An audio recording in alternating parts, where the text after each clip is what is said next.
Good evening, everyone. Welcome to the Thursday Night Crime Stream. I'm your host, Sean, also known as Potentially Criminal. I'd like to welcome everybody. Hope everybody comes in soon, and we'll get started pretty quick. There's a lot to cover tonight. A lot to cover. As I said in the YouTube announcement, this is a fairly girthy stream. We've got a lot to cover. Some funny stuff, some serious stuff. That's a couple things in between, a couple of sad things as well. So I hope everybody's had a great week so far. I know we are coming up on the 4th of July weekend, which I will say, hopefully you guys get to experience it. I know the 4th of July is on a Tuesday, kind of sucks. So hopefully you get Monday off, because I will say the 4th of July is my favorite holiday. That and Thanksgiving are like my two favorite holidays.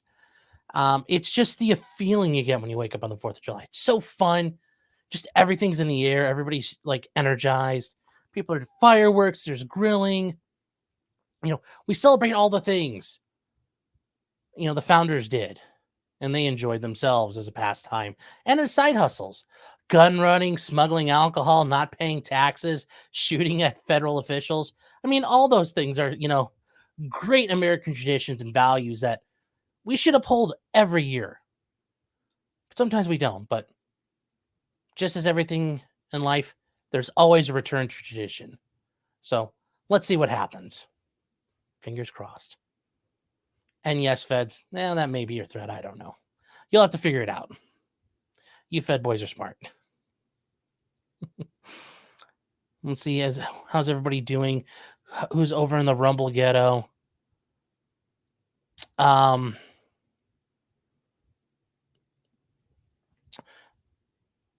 Winter Soldier's talking about Richard Allen, the alleged Delphi killer. Did he confess? I'm not sure. And I know that there's one of our viewers out there is actually does some things in Indiana legal wise, and I'm actually going to reach out to her, because if that's the case, that's interesting. I didn't think they had really good evidence against him, so I'm surprised he did. But anyways, hello, job well done. Hello, J-Man. Oh, we got to switch the sound back to my headphones.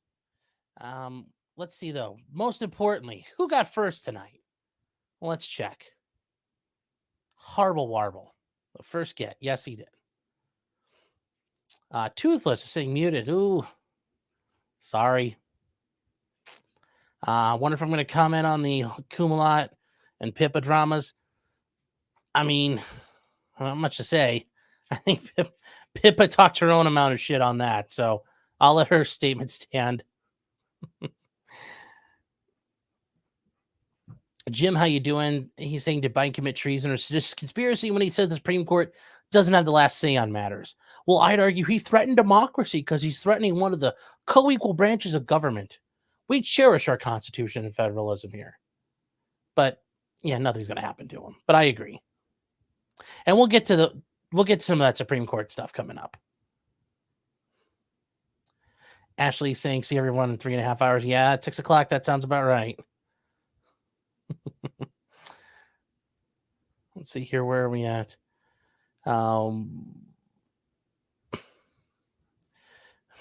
This is we are. How you doing? 4M, hello. Who else is here right now? Sean is a furry. No. Maybe. Well, if I say no, that means you guys will look. So I will neither confirm nor deny. Hello, Toothless.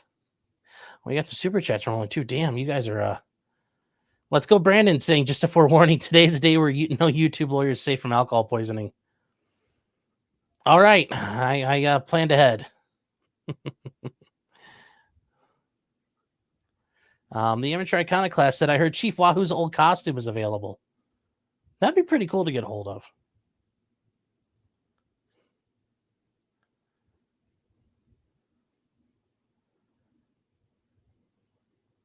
Let's see, we are saying, doesn't the search warrant have to go through the state that Hundley is in? I'm going to touch on that first. We'll get to that in a couple of minutes. We're going to let people filter in. But yes, we're going to talk about Hundley and his search warrant issue. But there is a little bit to that. Let's see here. Patty, how you doing? Richard Grubber for $5. Thank you for the super chat. I appreciate it.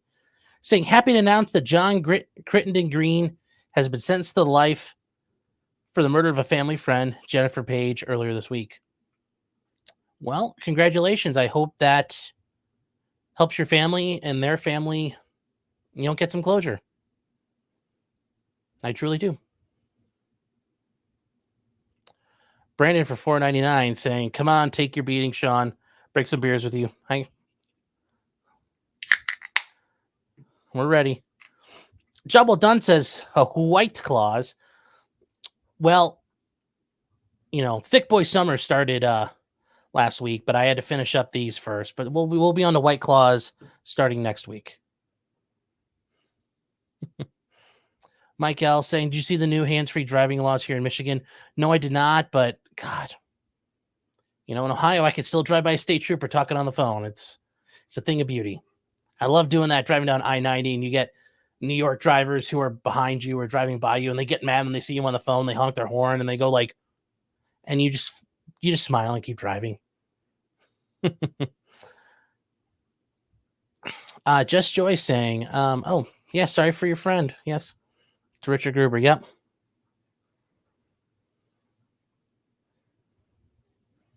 Claude is saying, "I'm surprised that the decision wasn't leaked this time." Oh, well, we'll see.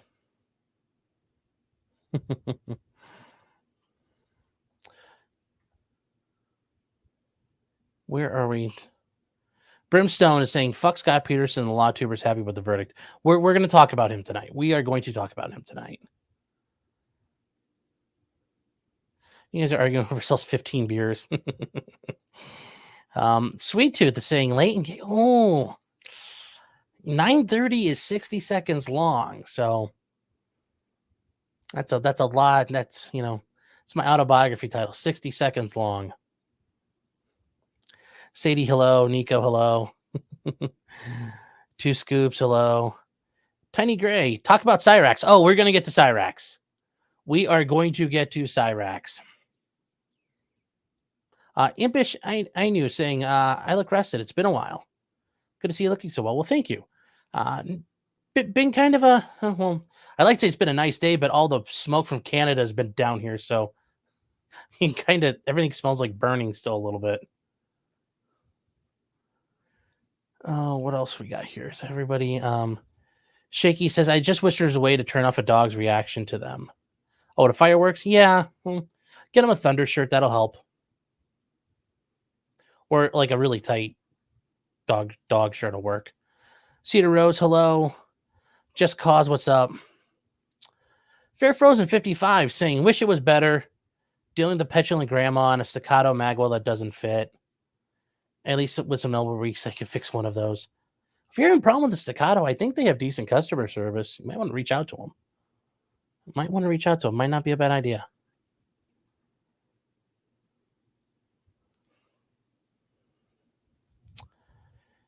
Let's go. Brandon says, "You won't chug a beer, you coward," for $19.99. Well, I mean, I'll do it for the one, but after that, it's actually going to cost. How about that? That's a shame. Hello. J-Rock, hello. Apparently, Jack Smith is threatening Judge Cannon about her intimidating her from ruling in Trump's favor. That doesn't surprise me, but we'll deal with that. Ag, how you doing? Robert, hello. Trying to catch up real quick. Okay, let's see where everybody's at here. We're catching up. Graham is saying Officer Peterson acquitted. Yay. I agree he should have been acquitted, but I think for reasons the law did not cover his conduct. Not necessarily that I'm happy with him. Cedar Rose says, "Happy end of Pride Month." Yes, that is also a good reason to drink. Let's see here. Wow, you guys are all Pie Case, hello. Shayla Goli, hello. Jeffrey McKinnery. Where am I at? Sean, the Finger Lakes, North, Lake Effect Cocaine. No, I am in Cleveland, Ohio. So we were getting it all the way down here. And yesterday I was up over by Erie, Pennsylvania, and it was even worse. So Alpha Fox saying a dude wrecked in Cleveland or some other. Well, there's always wrecks.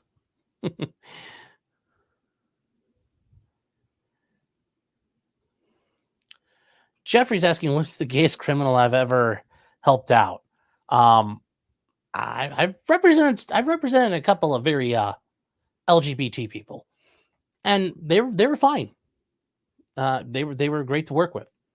So, but I've definitely represented some people and had to ask them what the pronouns were, and but we got good results. Jeff, hello, how are you doing? Thanks for being here. I did read your locals comment. We'll get to that in a minute.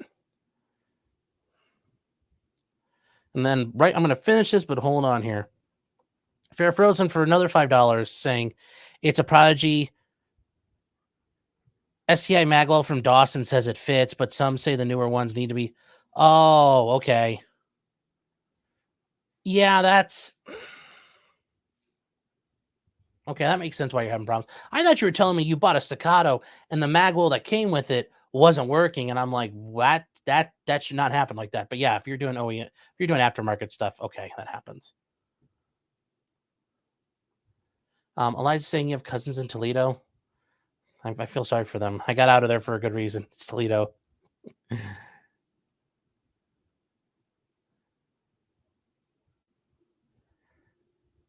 So, all right. Well, I guess I'll get started on this for you, Brandon.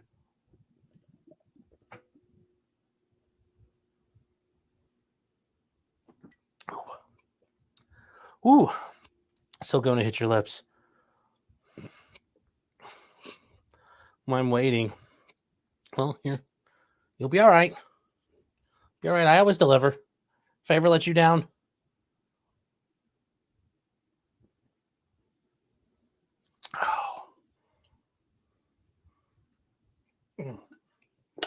There we go.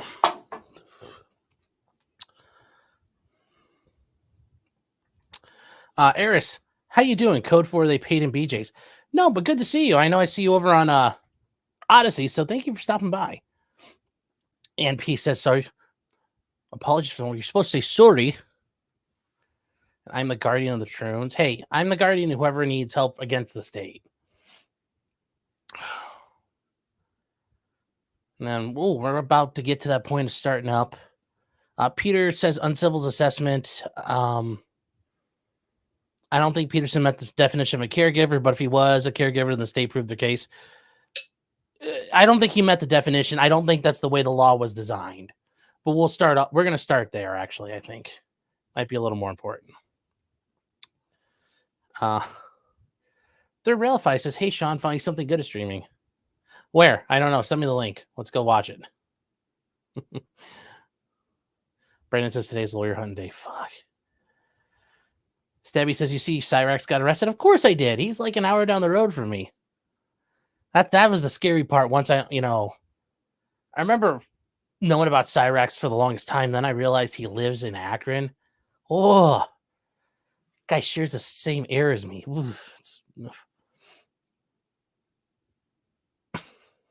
Now, he's probably going to get the public defender down there, which in Summit County, the Summit County public defenders are not bad. They're pretty good. And when we get to him, I think he has, if I were representing him, I might try to argue some things that may help him out just a little bit. I think there's some things he can do there.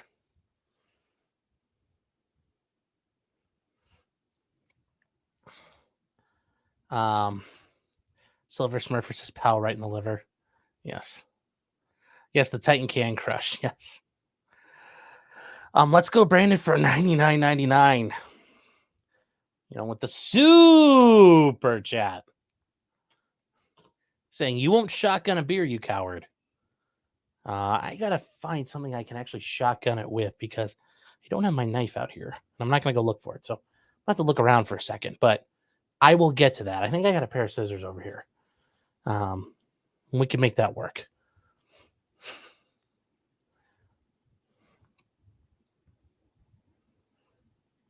So now it's time to get started, guys. Once again, I said my name is Sean. I run Potentially Criminal. You can find me here on YouTube. Obviously, you're here right now. You can also find me on Rumble. We've got fellas in the Rumble chat over there in the ghetto because apparently I never talked to them. Holy cow. These guys are awful over there. You can also, if you guys look at the links down below in the description, you can find us on Discord. It's always a fun time there. You can also find us on Locals, which I think is a very fun time. And in fact, if you go over to Locals, potentiallycriminal.locals.com, right now we have the live chat going for everybody there. Everybody there, you know, people can comment on what's going on, things they like, they're not happy about, think are interesting, other videos that pop up. But also you get some things like this from me. And this is one I put up today. I thought was very funny. It's actually about a man in the Netherlands who was told he's not allowed to go to the sperm bank anymore in Coombe. Literally, the court is prohibiting from combing anymore. And if you watch a video, you'll learn why. But literally, the judge pulled a Kamala and told him, don't come. And he still said he was going to come quite a bit. So you'll understand why I did it over there, because it's not advertiser friendly at all. But it is over there on Locals, and it's there. You can become a member for free to sign up. And then if you want to support, it is only $3 a month. If you do it for the full year, you get 2 months free. So that's 10 months paid and 2 months are free. And I think it's a very good time. We do 2 shows over there every week. One on Monday nights at 8 or usually 8 or 8:30. Usually go about an hour and a half hour. And then tonight, after this stream is over, we will be over there probably for about a half hour, 45 minutes, just hanging out and looking at some of the memes you guys put in the Locals chat. So that is what that is all about. And you can find it over there.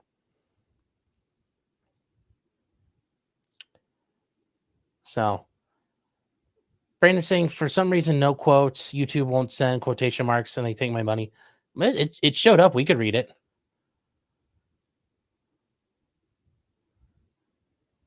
Oh my gosh. You guys are starting a civil war about Cyraxx and Kurt. Oh no.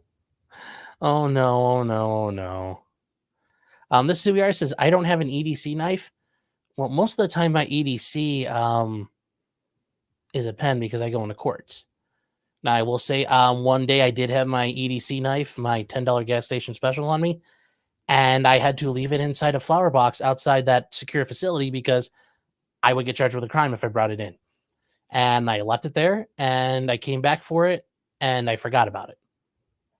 But I've done that multiple times. I bet it's still there because it was nice and hidden. And that is a great way to stash things. If you ever need it, you know. I don't know if that's in any of the tactical wisdom books out there, but that's like a free one you guys can have. Jacob Castro saying free Eric Hundley. Yeah. All right.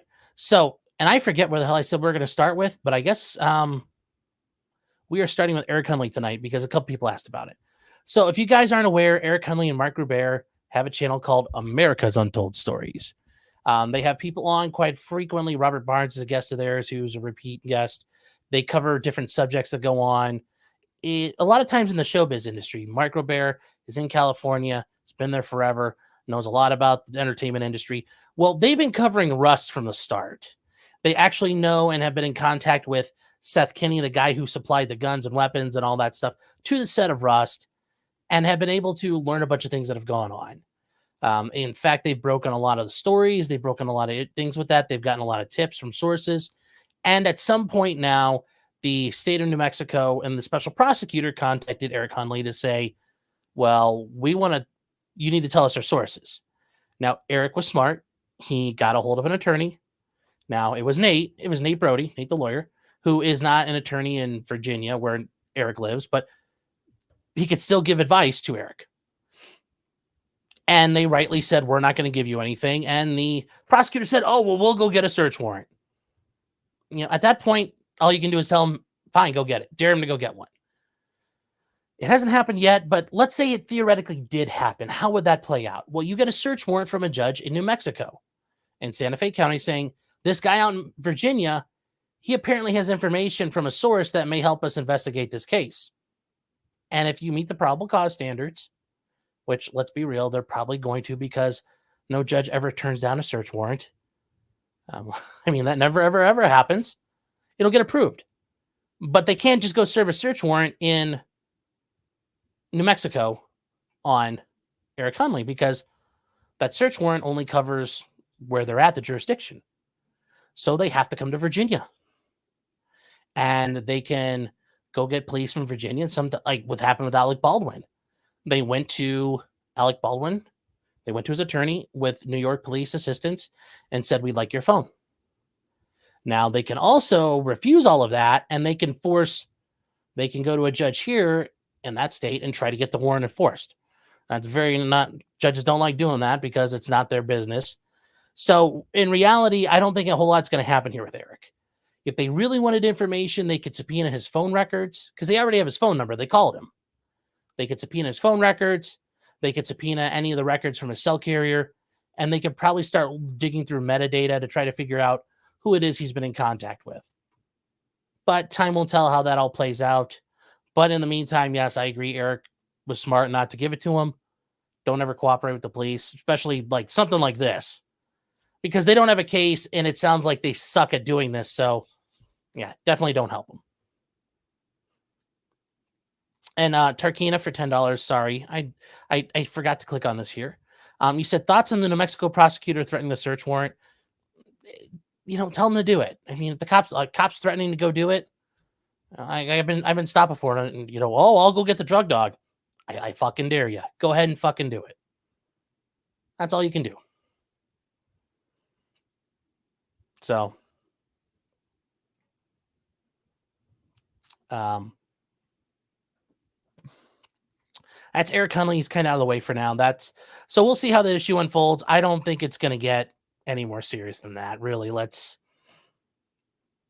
just let's relax. I don't expect anything else to happen. Real quick is saying Silver Smurfer says it's good to see you on Future Conflict. Thank you. I appreciate it. I enjoy being out with Scott and Joe and Watcher and all those guys. So I hope that answered your guys' question about what happened with Hundley. Let's go. Brandon says I could shotgun that beer right now and you know it. I'm still looking for that thing. So give me a minute. I think I know where it's at. I got to try to look and do stuff at the same time. Patty Letter says paywalls are gay. Well, something has to be gay in life. As long as it's not me.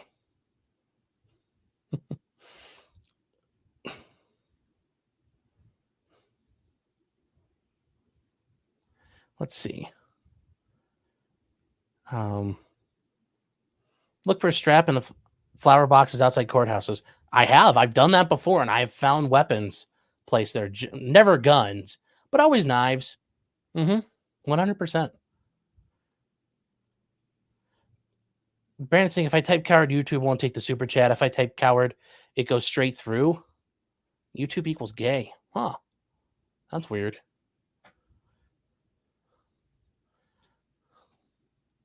Jeffrey says, are we sure Girl Bear is not microdosing Hundley? No. So let's see here. Where you got? Oh my gosh, you guys are just like a mile a minute right now.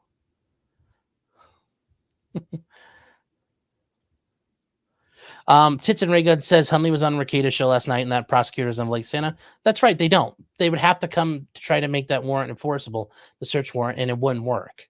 They can, like I said, there's not a whole lot that can happen. So let's see here. Oh. All right. So we're going to move on to the next one now. Next topic. And actually, hold on here. 1 second, guys. Because I want to... Brandon is getting whiny. I want to take care of that.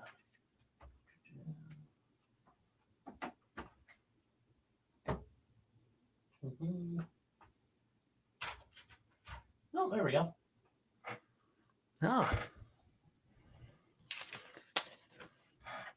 I guess I told you it was here. I had to find it. And I actually had to look for a second. And also, I forgot about this. Unhung Hero for $2 says, I'm going to come. Don't come. So, all right. Well, I guess it's time, sports fans.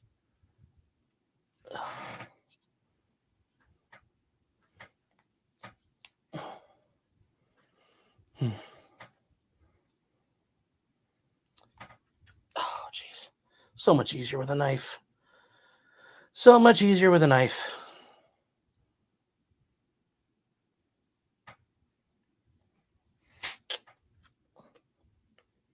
Oh, nice hiss. Let's open that up just a bit. There we go. Oh, yeah. Oh, yeah. Nice and wide. Gotta be gaping. Gotta be gaping. All right. All right, here we go.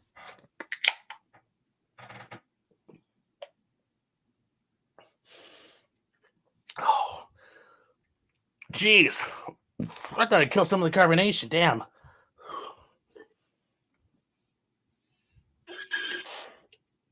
There you go, Brandon. I only have 2 beers, so that was it for the night. That's all I had left.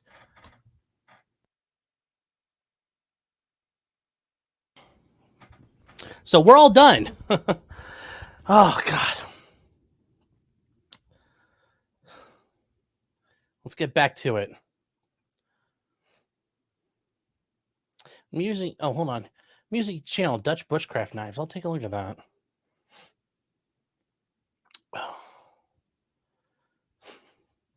Rosie says, holy crap. Bald Eagle says, you muted the burp. Yes, I have to. I have a, well, I know my mom watches from time to time, so I just want to say, hi, Mom. And I didn't want to burp in front of her.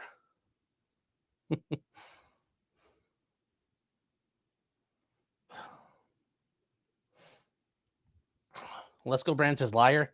No, all I got's this left, so as far as readily consumable alcohol. All right, guys, so we're going to start with the Supreme Court today. On a serious note, the Supreme Court today issued a decision that you'd think that the world fell apart. If you listen to people over and legal commentators, really wasn't that big a deal. I think it's very important, and I'm glad they did it, but holy cow, you think they killed someone. I just thought it was absolute nonsense. Absolute nonsense. The amount of screaming and nail biting.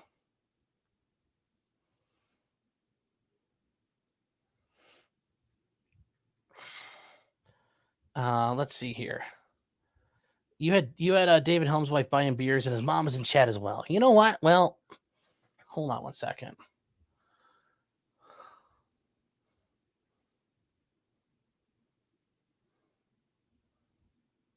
Contacts. Let's call future Mrs. Mart 2.0 and see what we can do.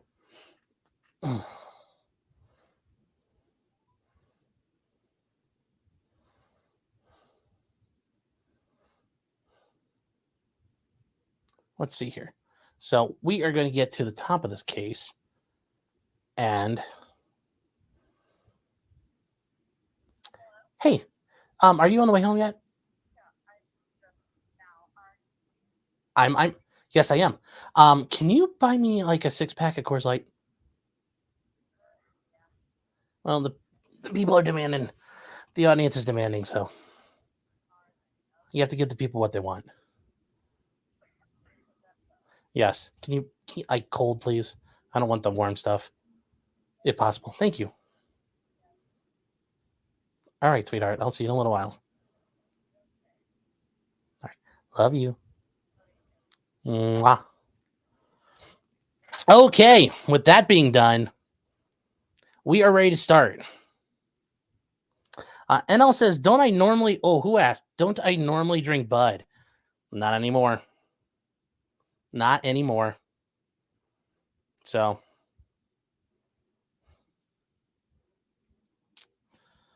You're clipping that ending? That's fine.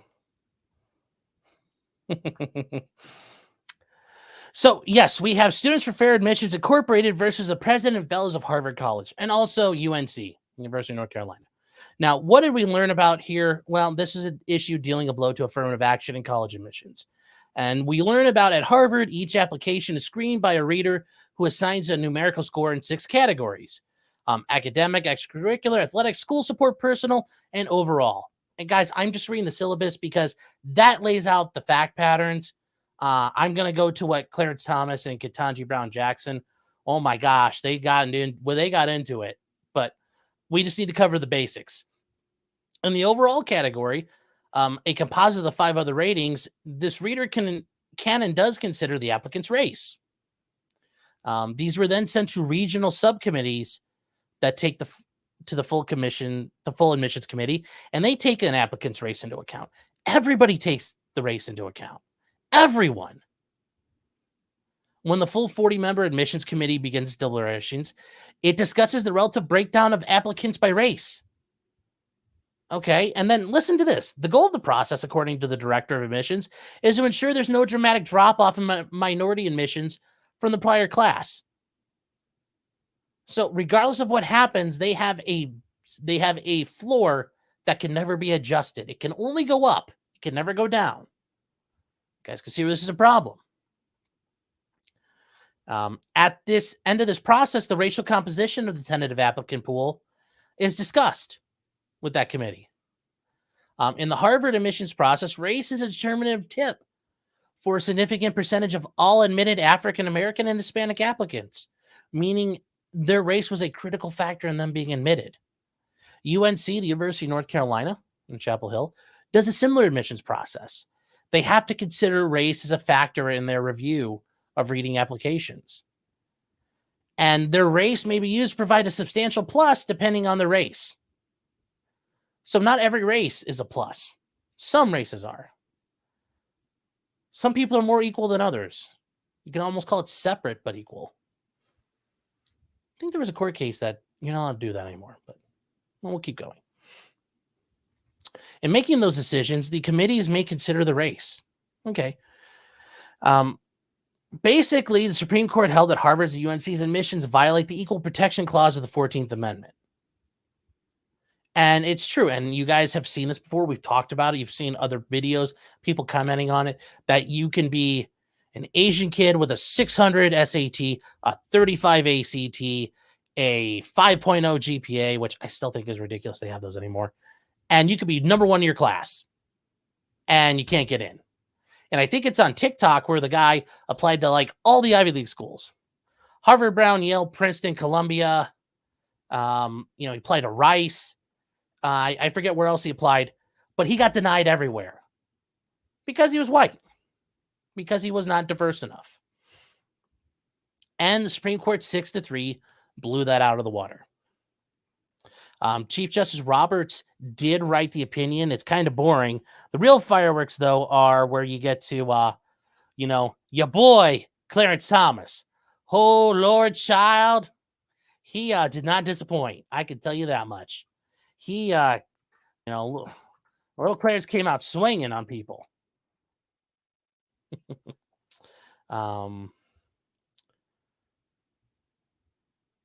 Jim says, very Animal Farm of them. Yes, 100%. Tarkina says their motto is to keep Harvard Asian free. Oh. Yes. Ranchers for $5 says, oh, that's convenient. The people demand that I drink beer. Hey, show business. Joe, I'm going to start this because we'll get back to that. It's a very important point. So what did we learn, though, and why did this go to the side? Thomas J.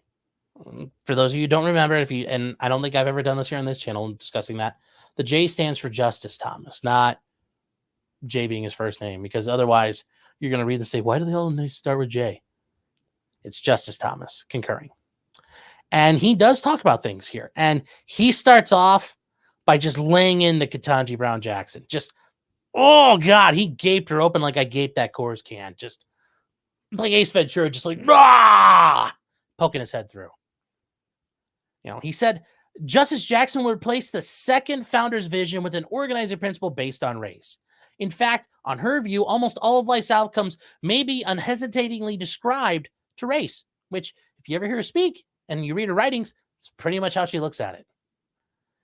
Even if some whites have a lower household net worth than some blacks, what matters to Justice Jackson is that the average white household has more wealth than the average black household. Yeah. Yeah, it's kind of like, wow. It's like, who's really being the racist? And then Clarence Thomas points out in here, and I didn't want to highlight, but he talks about he grew up in the South. He got into Yale Law School at the end of the 60s.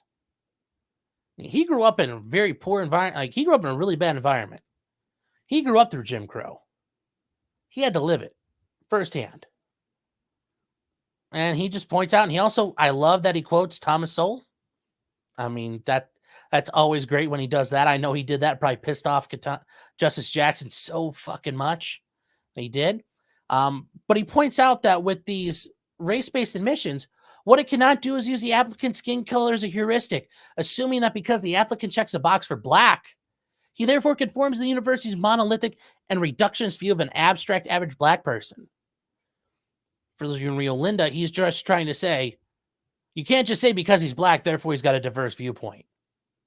Which is true, because just because your skin color is one color does not mean you will be one way or another in your views and your life experiences.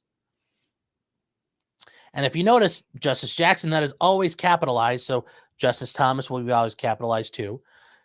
It's all over in his concurring opinion here. And their race is not to blame for everything good or bad that happens in their lives. A contrary myopic worldview based on individual skin color to the total exclusion of their personal choices is nothing short of racial determinism. Yeah. Racial determinism. Because you're black, you can't do this. You can't vote. You don't know how to get a driver's license. We don't want you owning guns. The soft bigotry of low expectations. And I do love this part here. Justice Jackson then builds from a faulty premise to call for action. Oh, he does not let off on this woman. It is instead a call to empower privileged elites who will tell us what is required to level the playing field among castes and classifications that they alone can divine. Yes, the gods of Harvard will tell us what's racially equitable or not. Then, after siloing all of us in a racial caste and pitting those castes against each other, almost like identity politics. It's like I've seen this movie before. The dissent somehow believes that we will be able to, at some undefined point, to march forward together into some utopian vision.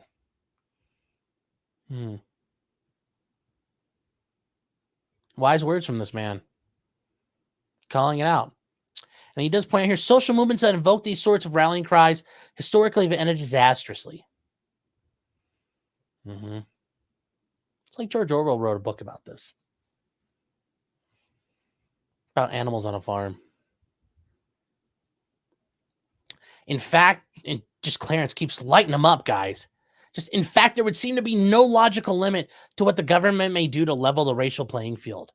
Outright wealth transfers, like reparations, quota systems, kind of like what we're doing here right now, and racial preferences, kind of like what we're doing here right now, would all seem permissible. Well, they were permissible until you took care of this. In such a system, it would not matter how many innocents suffer race-based injuries, because somebody's going to have to suffer if you enforce this. All that would matter is reaching the race-based goal. Yes, remember, the ends always justify the means with communists.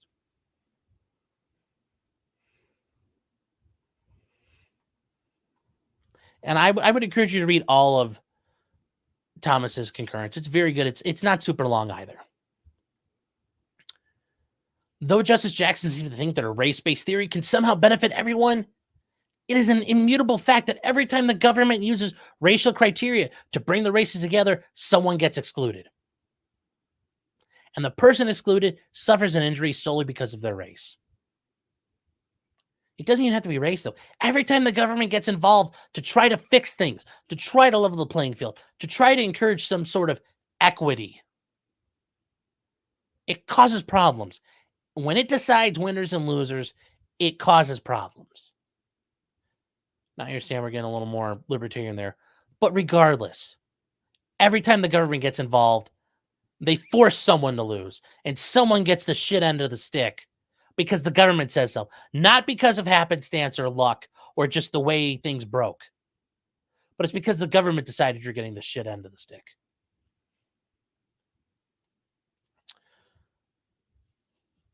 How, for example, would Justice Jackson explain to the need for race-based preferences to the Chinese student who worked hard his whole life only to be denied college admission in the part because of the color of his skin? And then he points out, if such a burden seems difficult to oppose on a bright-eyed kid, that's because it should be. Although in reality, somebody like Jackson, she would say it without even blinking, because you're kind of white. And because I'm black, y'all. That's what she would say. You didn't go through slavery. That's going to be your answer. Sure, you may have been beaten and excluded multiple times, specifically by Congress. You may have been used as basically slave labor to build the railroads out west. But you weren't black. You didn't have black slavery, so it's different. History has taught us that to abhor theories that call for the elites to pick racial winners. And losers in the name of sociological experimentation.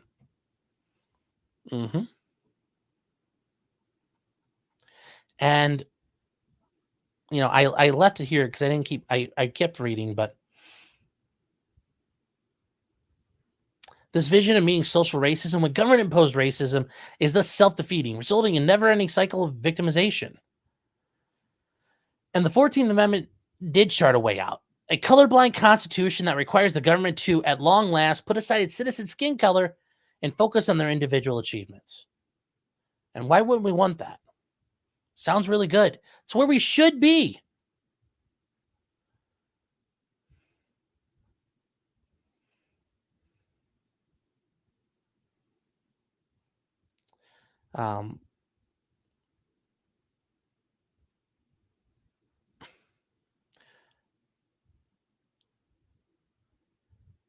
So, Harris Legacy says Thomas's corn pop. That's a shame, says mostly swinging on Ketanji Brown Jackson. Yes, he is. He beating that ass. But we're gonna get to Justice Brown. Let's go, Brandon. I'm gonna get to your other chats in a second, but I went to a decent high school and I ended up dating the college guidance counselor's daughter, who is a dirty, filthy whore. Dirty, filthy whore. But anyhow, it's all horse trading with the colleges. Yes. Okay, and let's be real. It's just like in life, it's all about who you know, and that helps more than anything else. So being a legacy, having some pull, always helps take care of those problems.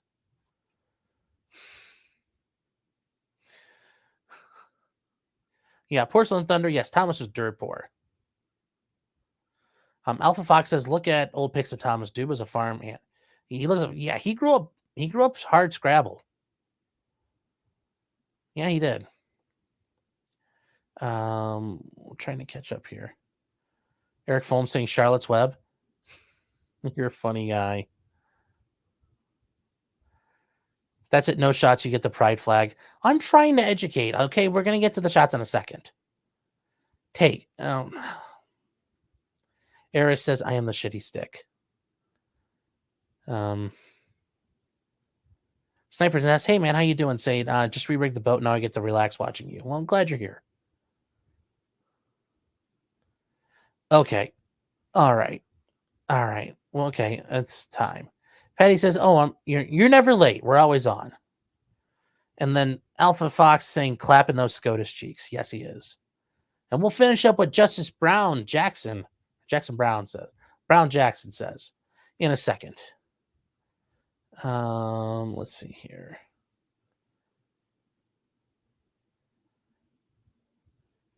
Let's go, Brandon, for $49.99.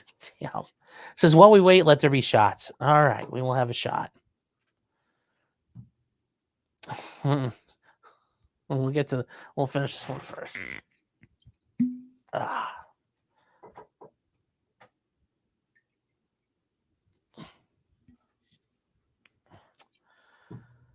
Actually, I see what you're doing, Brandon. I may as well just keep this open. Mazel tov. Once again, happy birthday, Joe. I know he's already on his show, but still happy birthday. Brandon again says, first says take. Thank you for $19.99. For $9.99, he says A. And then for $4.99, he says shot in honor of Pride Month. Well, I said for $50 he was shot, so that's $19.99. We'll just count that 20, 30, 35. So got a little bit of road to go still. But if nobody catches up at some point, I will probably fulfill that promise anyway. That's a shame, says y'all are making me want to drink. Oh. Been there, done that, says, how's it going? It's going pretty good. It's going pretty good. This is who we are, says, what's up with Kiwi Farms theme? It's purple now. Well, no, when I log in, it's blue, so I don't know what you're looking at. But we're going to be talking about the farms in a second anyway. So we get to Justice Ketanji Brown Jackson. Oh, KBJ. So Sotomayor wrote a dissent. I don't really care about that because it's yawntastic. But the esteemed Jackson did. And I can tell you this much. Even law Twitter read this and was like, what the fuck is wrong with her? Because, yeah. This just spews like an argumentative essay. This isn't actually a legal ruling, an opinion. With the let them eat cake obliviousness today, the majority pulls the ripcord and announces colorblindness for all by legal fiat. I mean, shouldn't we want that? I mean, what's so bad about that? What's not to love? Deeming race a relevant law does not make it so in life. Yes, and banning cocaine does not make it so in life. I mean, is that your point?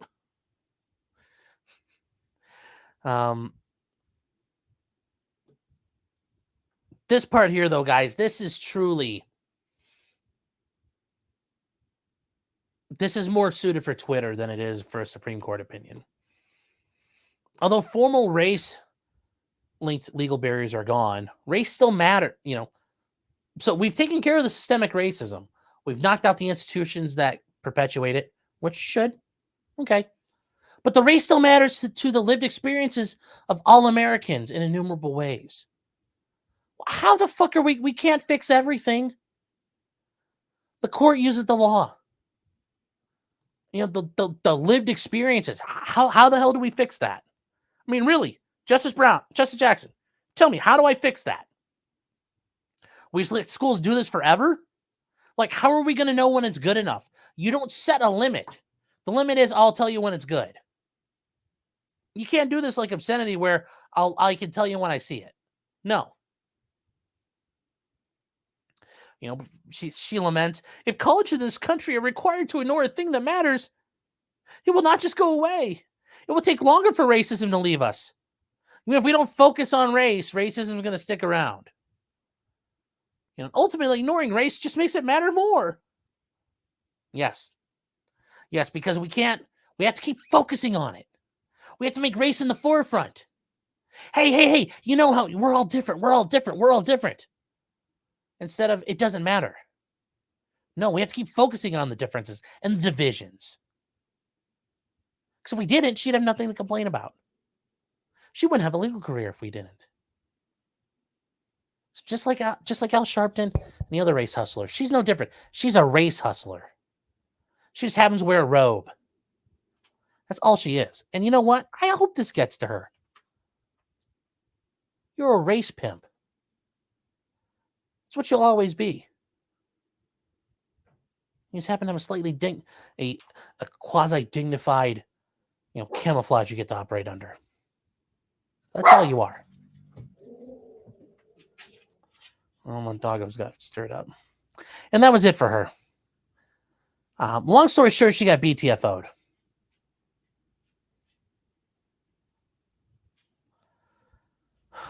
But that's where we are. Sean has a race. I like watching Formula One. You're goddamn right I do. Yes. I'm a Ferrari fanboy too. I'll admit it. I'm not afraid. It's Pride Month after all. That's a shame. Says, isn't that why Justice is blind? It's literally not supposed to be like life. Yes. Yes. But also remember, this is a woman who tried to say, oh, well, when you're a pedophile, it's like, I kind of feel bad for you. And she did put a pedophile in jail and kept him out and did all that fun stuff. I mean, if you guys remember confirmation hearings. So. Luke, how you doing, man? Saying, yes, race matters to the race baited. Very true. Legal Vice is saying, fun fact, Midjourney won't allow you to create an AI image of John Wayne Gacy at a children's birthday party. Oh my gosh, that's a good one. Oh.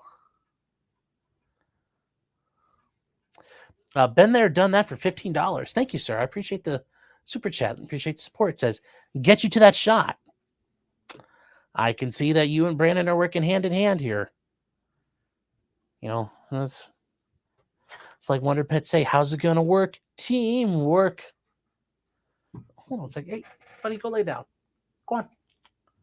All right, I'm going to close the window because you're... Go lay down. Go on, Bubba. Go lay down. Hi, Clyde. Okay, well, we're well over $100 now, so Thursday night dog cam. You get to meet Clyde, as everybody on Locals has multiple times. Hi, buddy. Hi. Hey, you want to sniff the microphone? All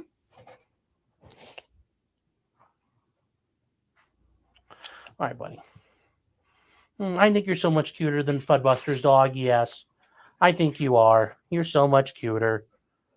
Good boy. All right, buddy. Go on. Be good.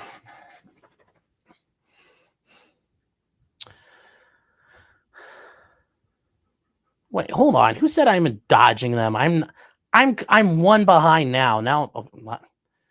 Okay.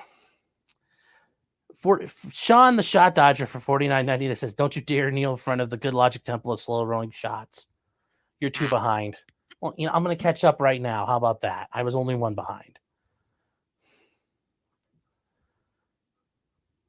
Kimbo says, "How dare I declare a strong black independent woman as a race pimp?" Well, she's not independent.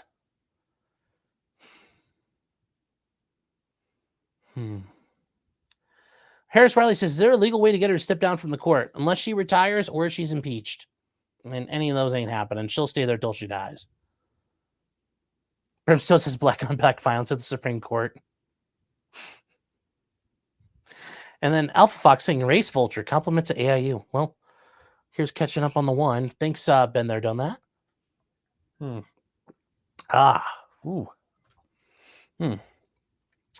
Poker said show the dog. Well, showed one of the dogs, the one I could pick up.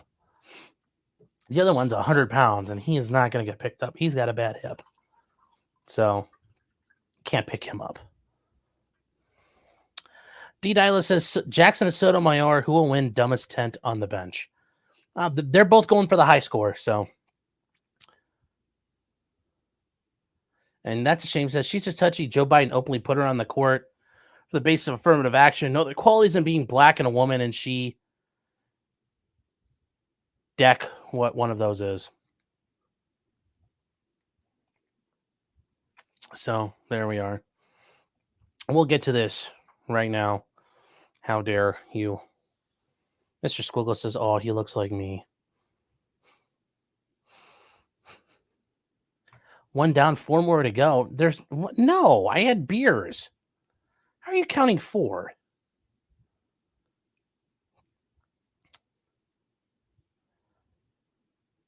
And you're 2 behind. You guys are being... I am not... You can't use your good logic Joe math on me.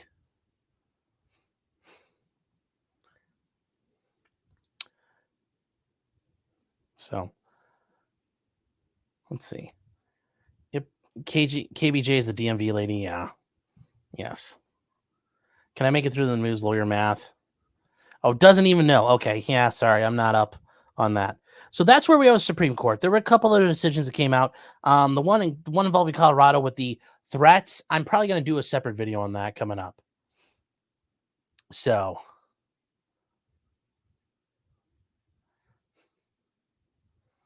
Jonathan Tom says bond number drink. It doesn't work that way.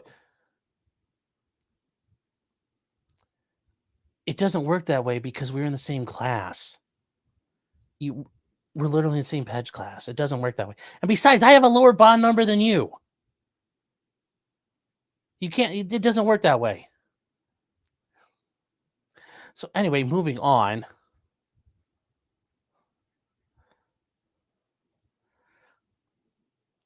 So who do you think this is? I maxed an account out. It's lawyer hunting season, so thankfully I have many.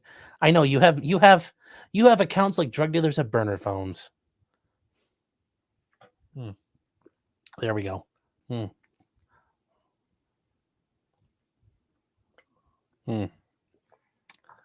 All right. So the second thing I think we're going to start with, where are we at right now? Yes. So if you guys weren't aware, over the weekend, there was kind of like a coup, but it wasn't really a coup. But it was like a mutiny, but it kind of wasn't a mutiny in Russia. Now, some of you might be thinking, wow, that doesn't sound like Russia at all. Some of you thinking, well, that sounds totally like Russia. Well, it kind of did. And for those of you who don't know, there is unofficially, they were considered a private military company called Wagner Group. And they were headed by a gentleman named Yevgeny Prighozhin. And he decided to, and he operated under the GRU, military intelligence for the Russians. Well, those are overseen by the Ministry of Defense. And Wagner was actually very effective at what they did. It also helped that Yevgeny Prighozhin was very good friends with Vladimir Putin.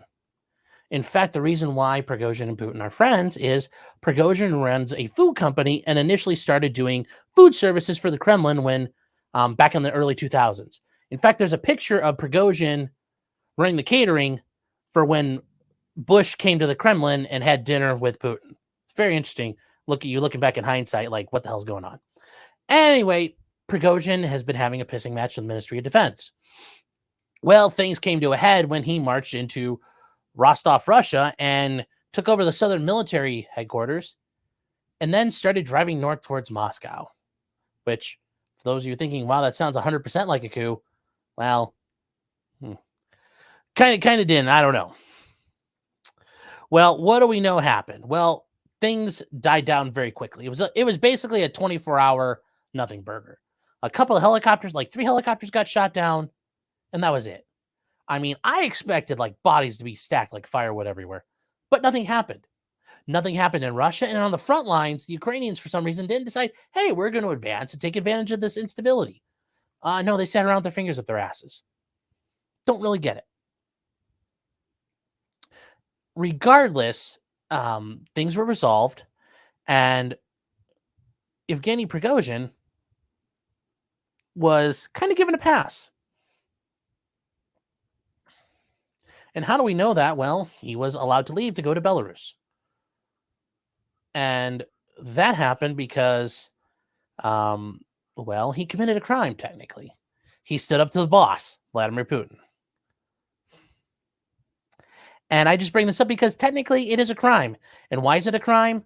Well, it's a crime because he did not win. Remember, it's an insurrection or a coup. It's a coup if you lose.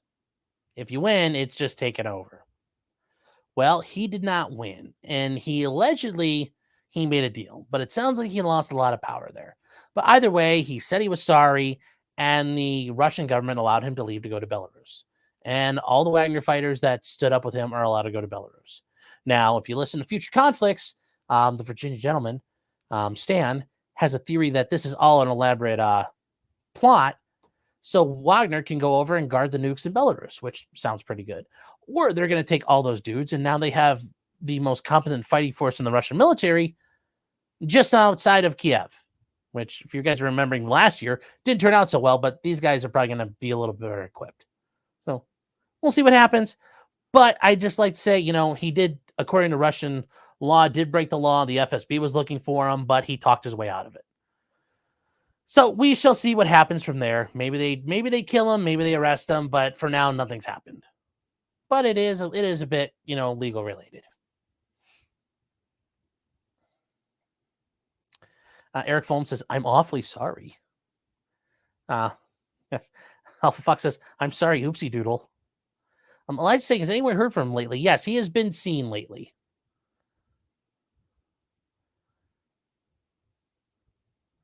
Panzer Dude says they tried so fucking hard to liberate that minefield.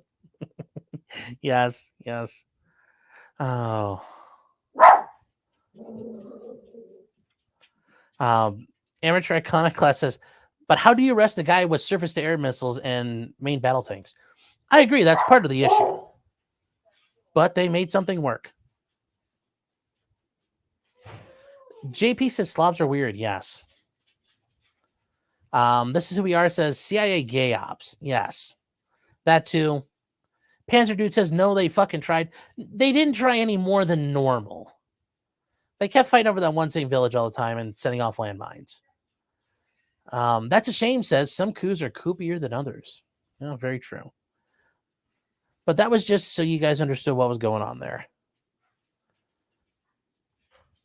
And Jim is saying, or maybe he did what Putin wanted him to do and will be leading a force south out of Belarus to take Kiev before the summer's over. Yes. And the Shot Dodger says, for $50 a day, you too can listen to drunken legal and geopolitical advice. Yes, you can. So,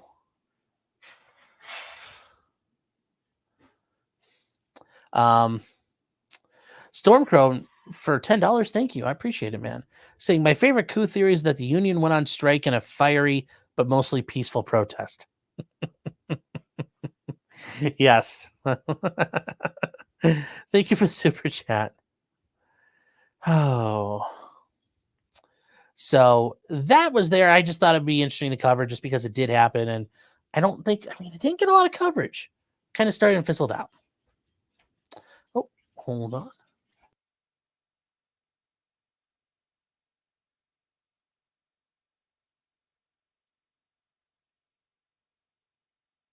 Thank you so much. Mwah. Love you. Love you, mon chéri. With all my heart. So let's get to it. Let's get to the shitposting parts of the world now. So what happened? Oh. How the fuck says query? Does Delaware and Kentucky celebrate Juneteenth? No comment. No comment there. I'm not commenting on that one. Not commenting on that one at all. Not commenting at all. No, nope. Avoiding that.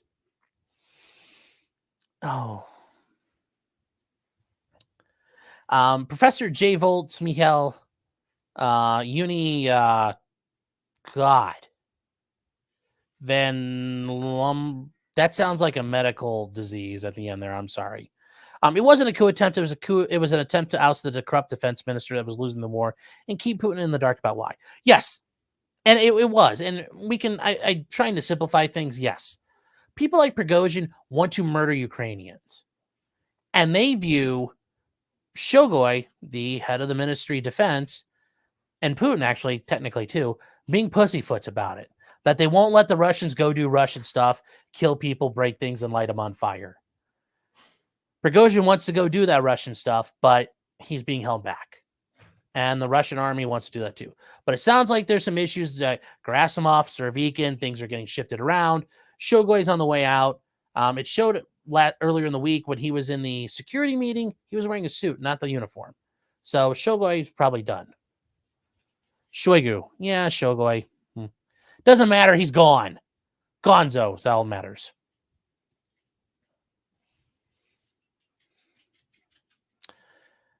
Porcelain Thunder says that's a professor of logic. Oh. Well, I will defer to that. Shoigu. Shoigoi. Yeah. That's... Eliza saying, did China put a stop to the Russian coup? No. The Russians were working on an internal power struggle, and it worked out. Basically, think about it as kind of like some, mafia lieutenants fighting it out and their boss lets them fight.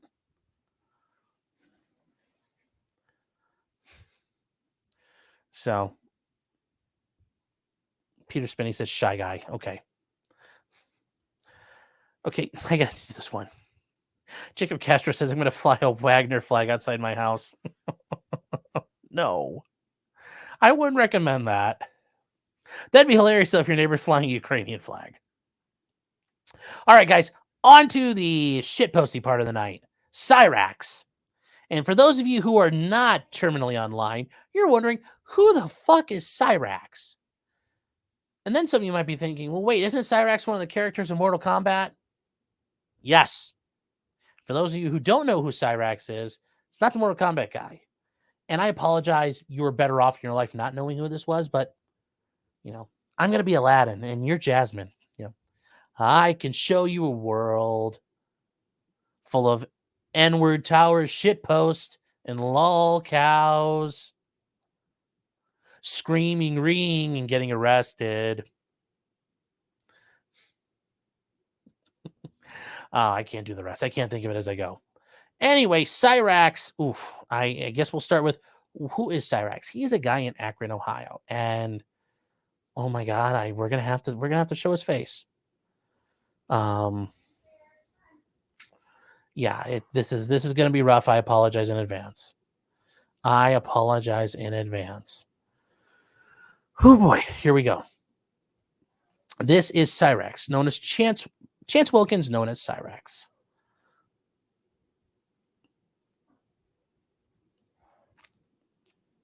This is him.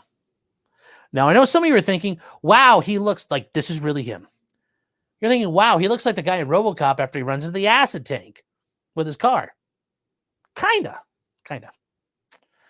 Anyway, you learn more about him as he is, well, if you really want to learn about him, you can look him up on the forums.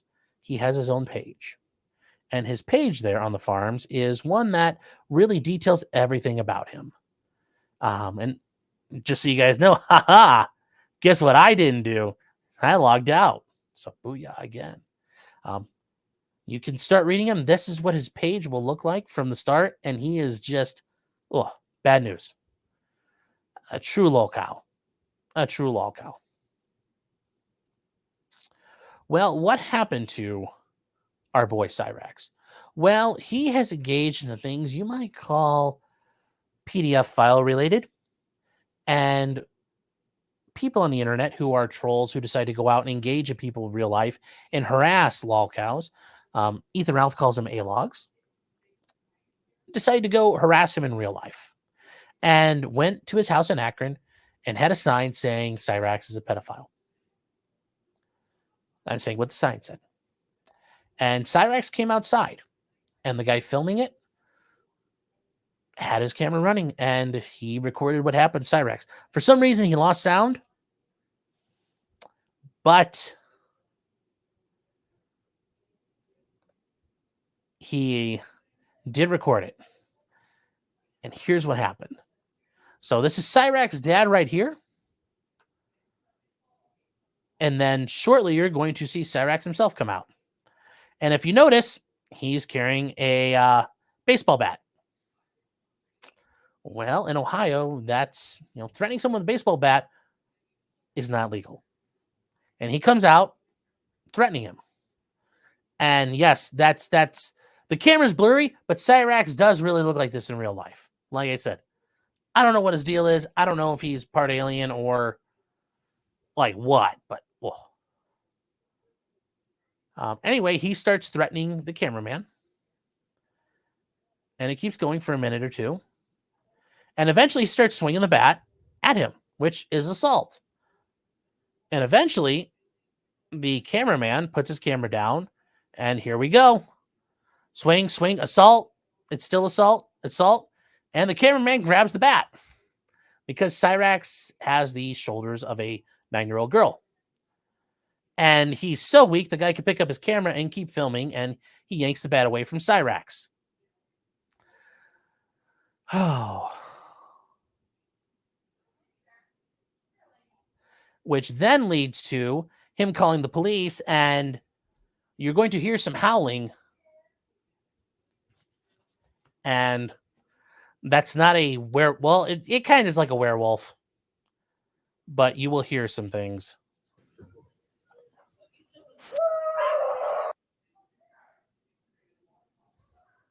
Oh, don't do this to me now, internet. This is too good.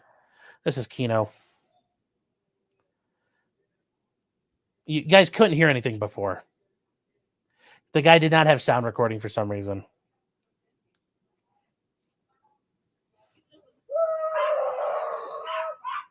That's it. Let it all out. Let it all out, Cyraxx. I want to know why you did this to me. Because you're a child predator. He is not a predator. Okay, well, tell that to the evidence that speaks. Do you have anything? Actually, this is public. Yeah, this is public. Oh, yeah, I'm just public. Sir, will You gotta go. You need to keep him away from me. You gotta go. You're gonna go to jail too, Ed? You're gonna go to jail too? This is public. This is public. Not right here, ain't. This is a public sidewalk. This is the driveway. Back up before you catch a charge too. Baby, why did you guys try to help me when I screamed for help? When you scream for help. All the time I scream for help. Sure, yeah.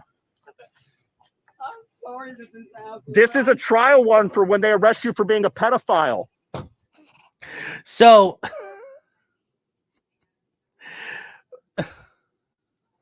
this ended up leading to Cyraxx getting arrested for assault. An assault in Ohio is a first-degree misdemeanor. It is punishable by up to 180 days in jail. And here's all the court information you guys could see here if you wanted to see it and you weren't where.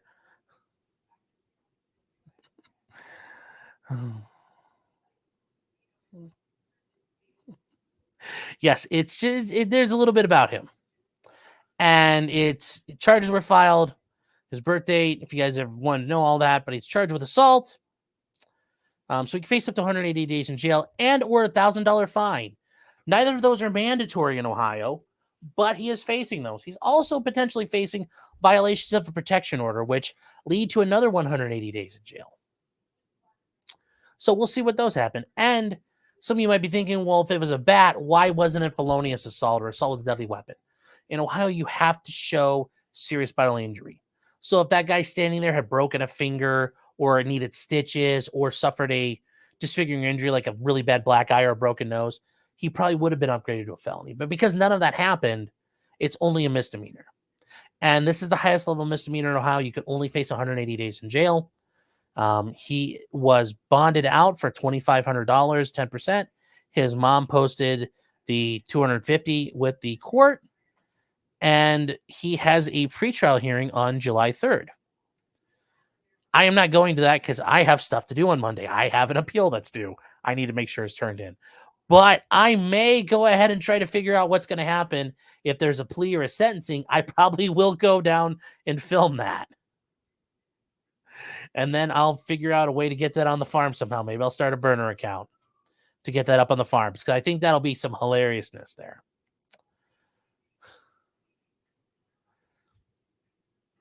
And if you guys wanted to see his booking photo, here is Cyraxx's booking photo, which, oh my God. Whoa. Yes. So that is Cyraxx right now. And for those of you who didn't want to know about this, well, you guys are all right. You deserve it. Over in the Rumble Ghetto, Winter Soldier says he's got Ricada shoulders. J-Man says, is that the Geico caveman? Yes. I know it's bad. And we'll get back to what's going on here. Oh, God. Yes. This CVR says he has Nick's shoulders. And, well, I mean, Nick would probably agree. The Geico caveman fell on hard times. Yes, he did. There was no sound, guys. Cosmo says, is there smoke in Ohio? Yes, there is a lot. Especially where I'm at up on the lake. Inner City Pigeon says, Marty sends his regards. Well, if you haven't, tell him to get in contact with me. My email's down below. I'd love to talk to him. Now, some of you guys were wondering, and I said this earlier, what would I do if I was defending Cyraxx? Well, I don't have a really good defense right this second. There are some things I might try to argue, though. One of them is the concept of, that he was antagonized. And when I mean by antagonized, that this was a fighting words. Now, typically in America now, the concept of fighting words, back when this concept was started by the Supreme Court in 1942, calling someone a goddamn fascist and a goddamn racketeer were fighting words, something that would cause you to stand up and say, oh, I'll show you. Basically, today it's gone to ethnic and racial slurs are pretty much the province of fighting words. Now, I think in this case, though, I might try to argue this was a fighting word to the prosecutor. Standing out in front of your house with a sign saying that this guy who lives there is a pedophile? I'd argue that would cause anybody to want to come out and start putting foot to ass. Now, was the bat probably a little overkill? Sure, maybe. But I think there are some mitigating factors here that go in his favor, maybe to try to get a reduction. Now, with that being said, if the judge ever sees how this whole thing plays out, is that going to be good for him, like the repeated swings and all that? Oh, no. I can see him doing some jail time. That's the thing. He can only do jail time. Would I see him doing like 180 days? No. He wouldn't survive in the Summit County Jail for 180 days. Let me tell you that much. I've been there before. Visit clients. They're taking his trays all day long, to put it nicely. But I think he may have some mitigating factors in his favor, but we'll see what happens. Okay, so we got to catch up on some things here. Professor J. Volt, Michel, says the deep divers on him have come to the conclusion his mother was likely on all kinds of drugs when she was pregnant with him from various bits of evidence that has emerged. Yeah, that's the only thing that makes sense for him right there. Yes, I am aware Kate pretended to be an underage girl to converse with him. But he's also whacked it and sent it to people he thought was an underage girl. So, yes.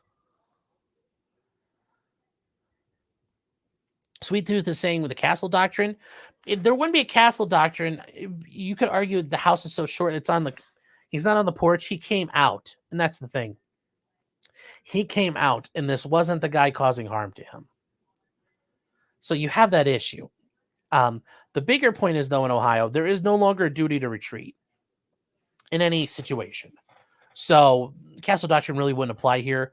Although in his situation, he did come out and meet his the other party, which doesn't look good in his favor.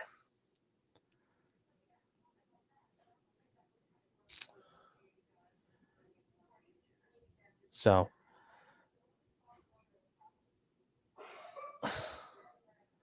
Porcelain Thunder says tire fumes from the Goodyear plant could explain it. Yeah, well. Oh. Actual Boomer says he had a bat and he lost the fight. Pretty lame. He's an idiot and he's not strong. And I doubt he really thought he was going to have to swing. He probably thought he could scare somebody away. But that's the problem. When you use violence or you threaten violence, the other part of that is you better be prepared to go the full distance. Because if somebody punks you and throws that punk card down, if you don't pick it up, you're going to have a bad day. No different than if you pulled a gun on somebody. You better be prepared to smoke that person. If you don't smoke check them, guess what's going to happen? You're going to get your ass whooped. Eric Fulham says, yes, touching a lol cow makes you a cow yourself. Tarkina says the internet is a deep, dark place, so freaking creepy. Yes. And I'm sorry for showing you that. This is who we are, says calling someone a pedo is free speech. A lawyer told me that. Depends on your state. In Ohio, that could be actionable. Porcelain Thunder says, are you representing him? That when if his family could wrestle up some cash, I probably would do it. The only issue is I got to drive like an hour, so that would add on a little bit extra. I mean, he'd probably be better off getting the public defender because of the cost. But yeah, if his family came in and plunked some cash down, I would do it. Sweet Tooth is saying, wouldn't it be battery? No, and that's because the way every state does their laws differently. In Ohio, if I punch you in the face, that's assault. It's not battery. Battery is not a criminal act in Ohio. In other states, battery is the actual act of hitting someone. And in Ohio, if I sued you for the torts as a civil suit, that would be battery. But under the Ohio law, physically striking someone is assault. Threatening someone in Ohio is called menacing. Now, I understand where a lot of people live. assault is threatening and battery is the actual striking. We name things differently here. So there's some states that do that. So we're a little different here. Eric says, where's all the pedophile charges that guy has evidence to? Go on the farms, you'll find it all. Don't do it at work. Really, don't do it at work.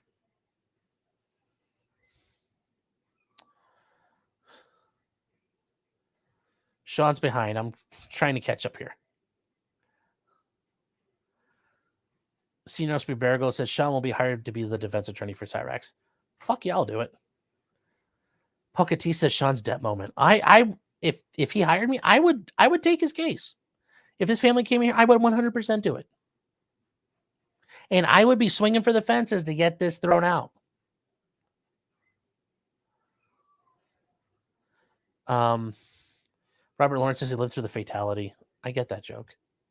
I understand that reference. The amateur iconoclast $5 says, wait, he's only 32? Don't do drugs, kids. Yeah. Yep. All right. I had to catch up here. I think we were avoiding some chats. I'm trying to catch up because we're going to do these all at once. You got to get this done right. Okay. Sean the Shot Dodger for $49.99. Thank you, sir. Time to shotgun a beer. Yes, it is. Oh. We got to do these kind of like, I can't just immediately cut into you. We got to it's like live reads. You got to work them in. J-Man saying provocation and mutual combat. Yeah, but those aren't necessarily affirmative defenses in Ohio. And you wouldn't really do well at trial, but it's arguing with the prosecutor beforehand at the pretrial level. You might be able to get what you're looking for. But that's how I'm looking at it. Sean's going to need a bedpan. Your mom's going to need a bedpan. Oh, Jacob's saying it's not a school night for you? No, it's not. I actually I have like a video hearing way in the afternoon. So I'm all good. Oh, wrong end. That does not help. That's what she said. Wrong end. Reminds me of college.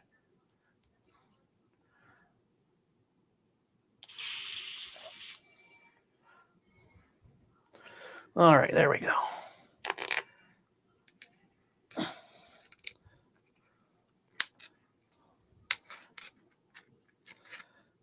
I love how you guys can hear all this.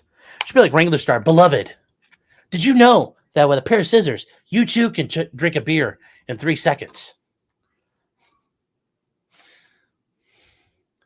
And Mofolk says, Your Honor, my client is just retarded. Yes, I am. All right, anyways, here we go, guys.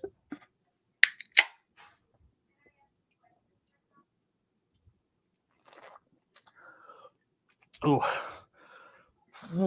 Those shots first.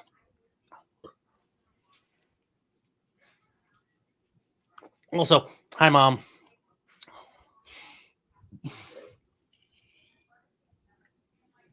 Oh.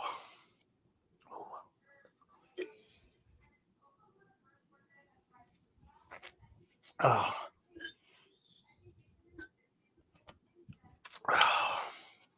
Ooh.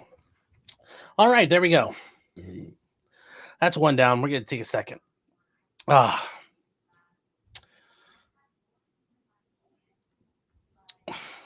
Al Fox saying Wrangler Star got he got based. Seriously? Dude got based as fuck once he got fired from the Forest Service. Dude's out there making himself like ready to withstand a Waco siege. Go start from like taking power drills and like to like, here's how you set up an anti-tank trap. Based. Oh. Lucas saying you haven't grown up since high school. Well, in high school, I only drink Wild Turkey and Natty Ice, so I've come a long way. Thank you very much.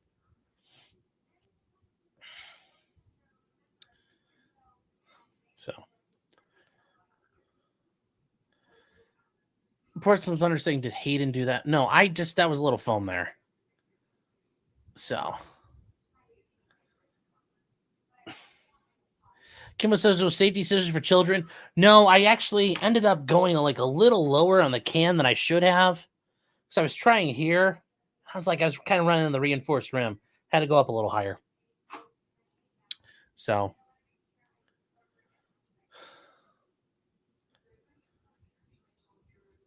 I'll give it a second. We'll be back at it. So moving on. Actually, I guess we'll do a secondary topic from the farms. Swatting for hire. Now, this goes back to this group is believed to have been involved with the swattings of Mr. Mediker, Jeremy from the Quartering, Nick Ricada, Ricada Law, a small law firm in Spicer, Minnesota. Pretty much everybody you can think of on the internet. They were involved in Claire Bear and bringing down Chud Buds, basically destroying Post. You guys remember that whole thing? Chudbuds.lol going down the middle of a stream because you downloaded a Minecraft upgrade, which, Claire, I loved how you were covering stuff, but that was kind of funny how that all shook out. And they going after everybody in the sector. These guys are even suspected of going after Emmett Sullivan, the judge involved in the Michael Flynn trial, and a lot of the January 6 people. And then are involved supposedly in swatting Marjorie Taylor Greene, Congresswoman Marjorie Taylor Greene, who I know people like her because she's based and she's been on Tim Pool. Also, they swatted Tim Pool probably, but she's basically the Republican version of AOC. Well, it sounds like people have figured out who they are. And the weaponized autism of the farms, well, can't be beat. But if you guys are looking for a way to learn about what's going on, there is Motherboard, which is part of Vice, which I get if Vice is cringe. This is one thing that they kind of covered well. They are a swatting for hire service running out of Telegram. Call themselves Tor Swats. And they did a whole lot of work. And for the different prices, they could do different things. And that's how they operated. And the way it worked, they were months long. They've done tons of them, potentially hundreds of them. They've also called in bomb threats. They've also called in mass shootings, so not just people killing people at home. For $75, they'll close down a school. For $50, they can do extreme swattings, which they think the police will end up handcuffing someone and searching the house. They negotiate famous prices for people and targets like Twitch streamers. And they take payment in cryptocurrency, which they think is a great way to protect them. Doesn't always work.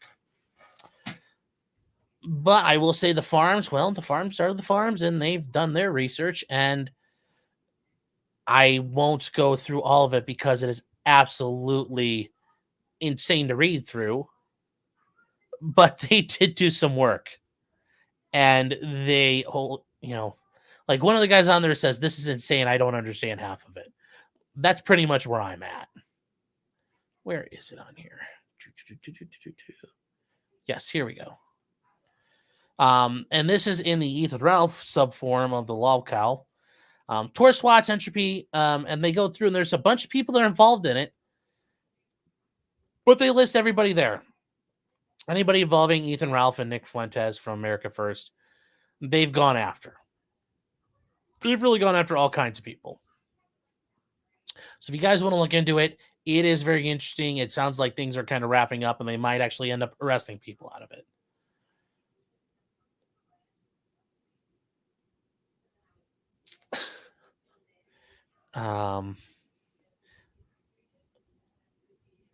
Alpha Fox says he got weird about gun channels. Well, whatever. I mean, I don't know.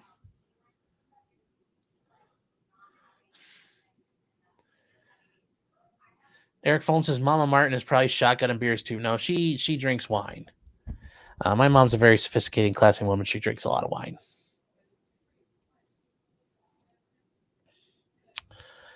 Seppuku scissors, no. Mystery Sniper says, any update on Lemon Pound Cake? We'll get back to that in a minute. John says, Sean, weak showing. Hey, man. Not my prime anymore. Chico Cash says, Mom, I'm streaming live. Harbor Waterwell says, F for Claire Bear. Yes. Reformed Comics says swatting is not a felony in my state of Virginia. Yes. And for those of you fuckers trying to come after me, swatting is a felony in the state of Ohio. And instead of swatting, just you show up. You do it. Come on, we'll play.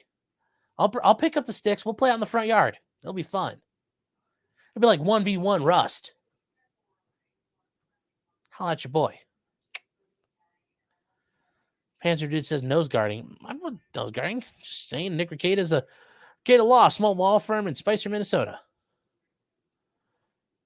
Rosie once says Tim Pool 27 times. Yes, Tim Pool gets swatted all the fucking time.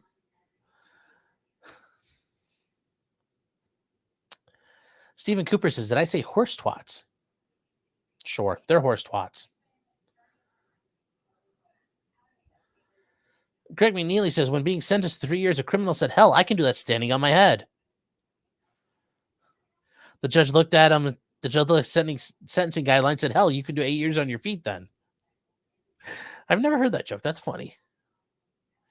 Cosmo says he's taking notes.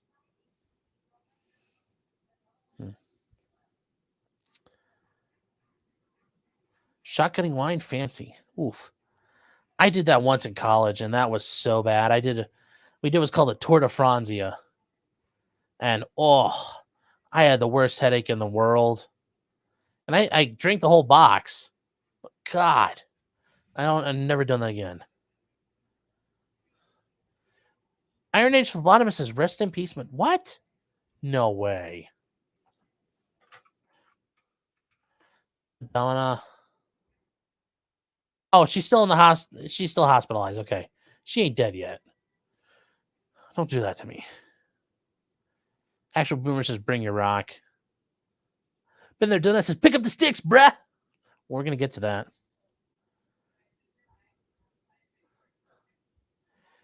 This is who we are, says Tim Stool. Yeah. Porcelain Thunder says, Sean is like Boogie, but unlike Boogie, I won't miss. Unlike Boogie, I'm not throwing a fucking bullet in the dirt.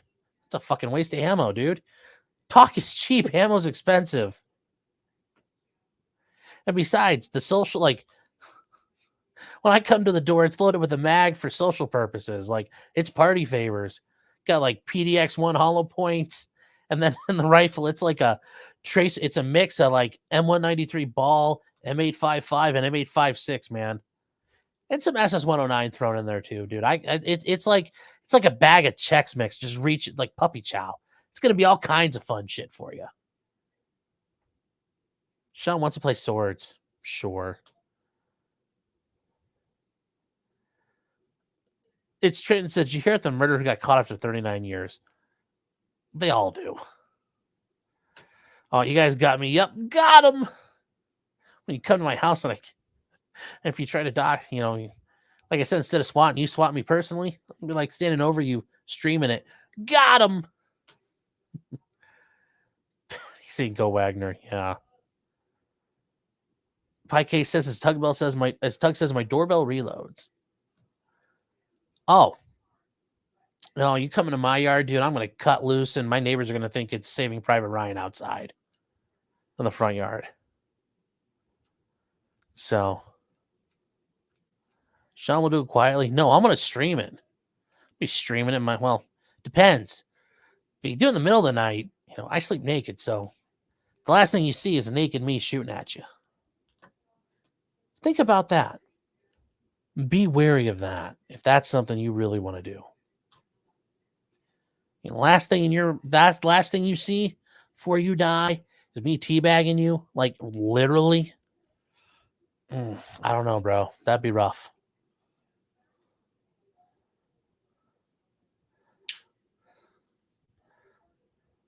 Jim is saying 2 grown men sword fighting during Pride Month isn't as base you think it is. Well, I'm going to be holding it at the base, so that's all that matters.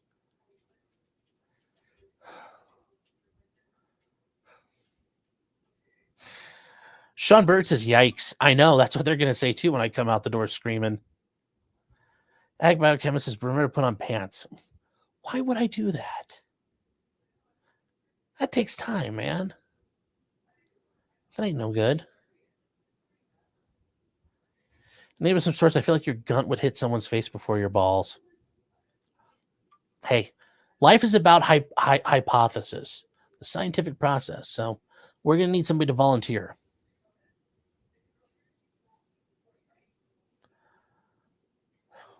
So, all right, guys, we're going to move on from there. Where were we just at? Swatting for hire. Okay. Brian Kohberger, the Idaho, not Idaho, Idaho, suspected murder of the 4 co-eds in Moscow, Idaho, not Moscow, Russia, was in court this week, and the state of Idaho, through the county prosecutor, served him with a notice, and that notice was. Well, we're going to talk about what that notice is. And that notice covers an interesting thing. Why? Oh my God, you suck here. All right. This was filed, and it's interesting. They only it's an old school courthouse. They don't have the stamper machine, which I think is a little weird. They read it all out. Whatever. So they put a notice out pursuant to Idaho Code Section 18-4004A.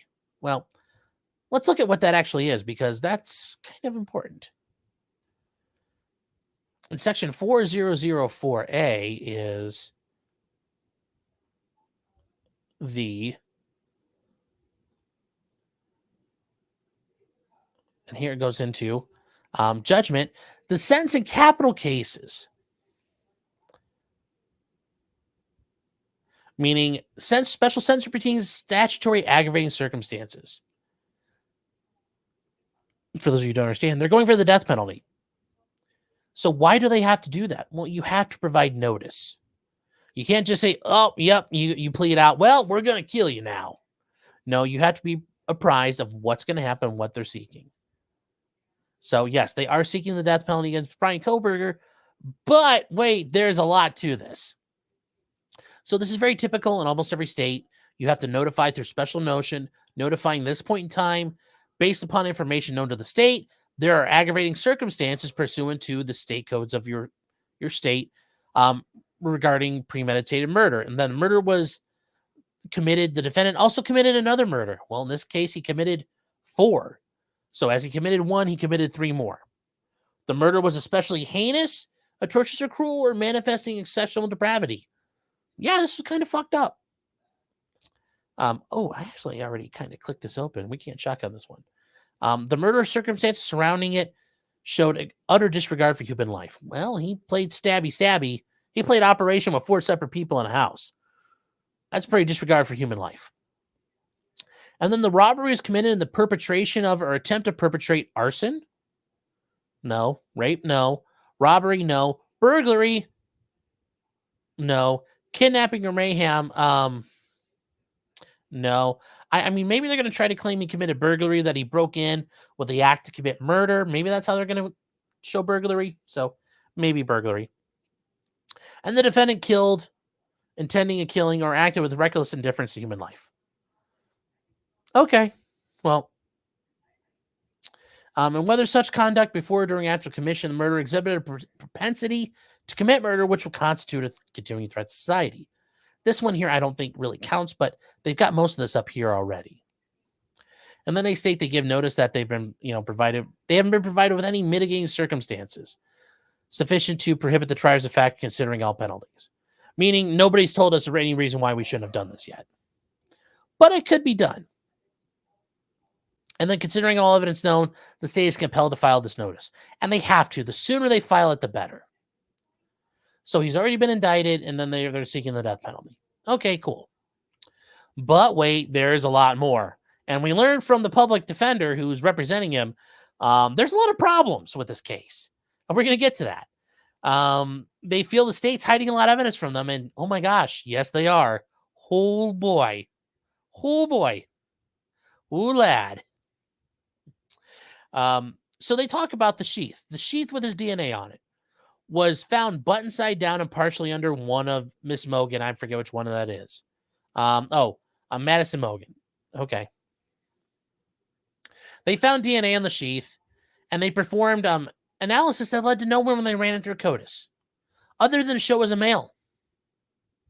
Okay. We learned, though, in this motion that lab analysts were aware of 2 additional males' DNA within the house and another unknown male's DNA found on a glove outside the residence. And it wasn't tied to the guy who got killed, Ethan Chapin. So potentially 3 unknown males. If you're trying to show me reasonable doubt, that's some doubt.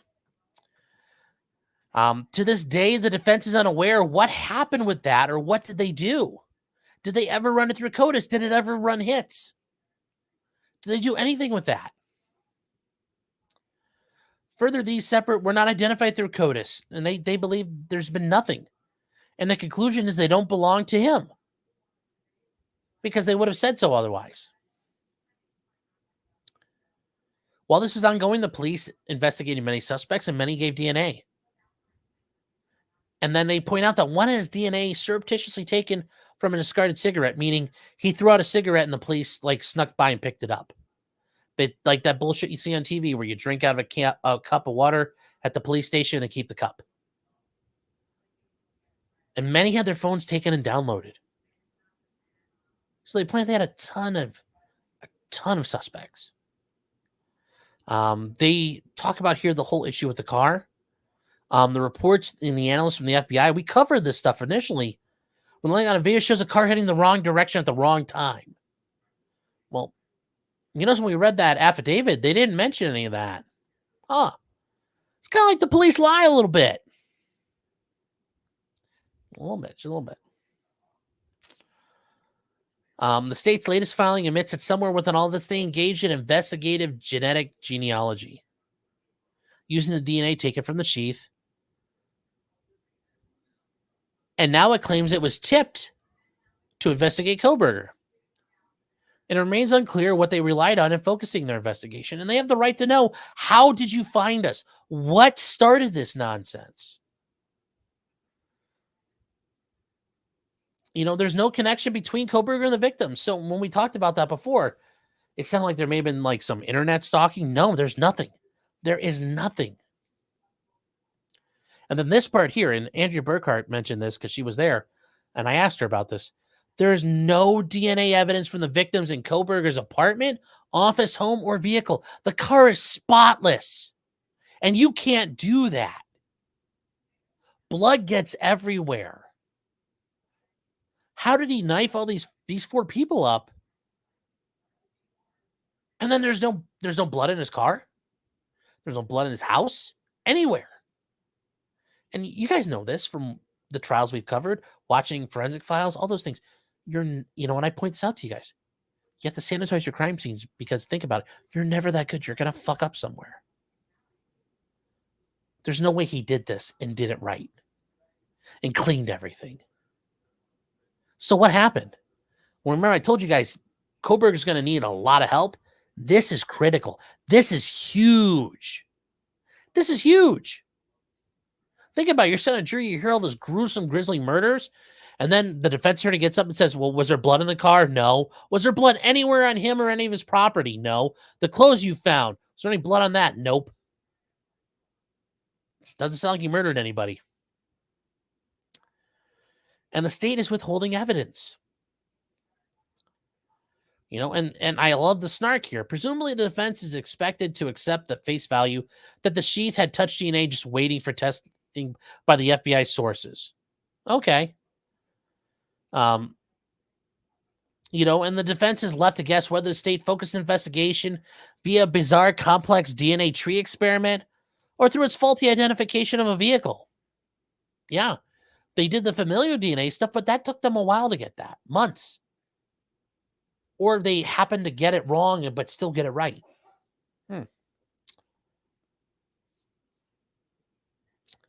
But this is all discoverable. It all falls under Rule 16, and that's the discovery rules.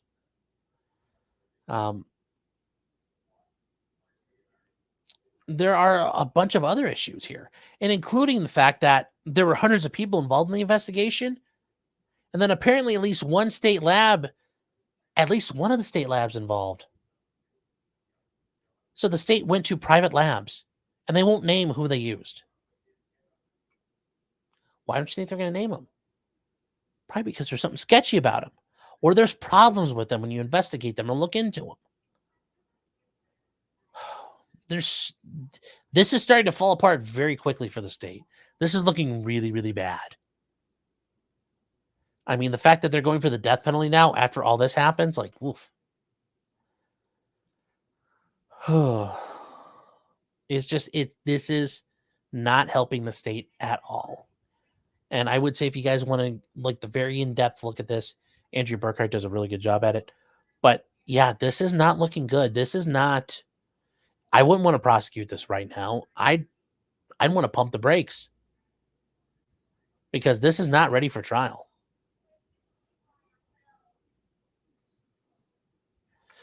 They point out that, if the government relied on this independent company, you think they'd stand by it, but they provide no argument why the company needs to be protected and not known. The argument that the defense is thinking is the state's dealing with like trade secrets or something or intellectual property. But if that's the case, it can be addressed through a protective order that permits the defense to review the work, but not allowed to disclose it.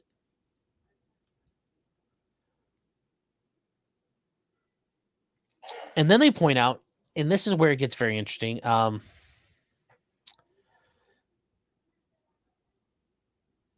The state is acknowledging that companies are providing personal information in the state, and those companies would suffer if the public were to realize it. Yes, 23andMe, Ancestry.com, whatever it is you're using. Would there be problems with that? Now, people know about it, but do all the normies know? No. And if that turned out, well, that would be really bad for them because nobody's going to want to do it anymore. And if you've done it since then, it's already their property. They have the right to do whatever they want with your DNA profile. You no longer own it.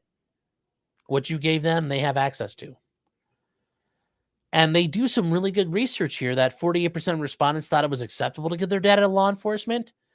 But however, 60% of people thought their genetic information could not be shared with other companies.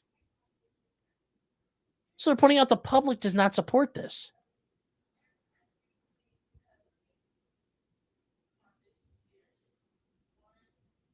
So there are a lot of problems in the Kohberger case, and it's starting to fall apart. So I'm very curious to see where this leads, and there will be certainly more motions filed in the meantime, but that is where we are. Alpha Fox saying, I wonder how Emily D. Baker would defend the DA on this one. Don't know. Amateur Iconoclast saying, this isn't Slut, is it? No, it's not. Ag is saying, did Kohberger have stocks and bleach? There's no way you could clean a crime scene that well.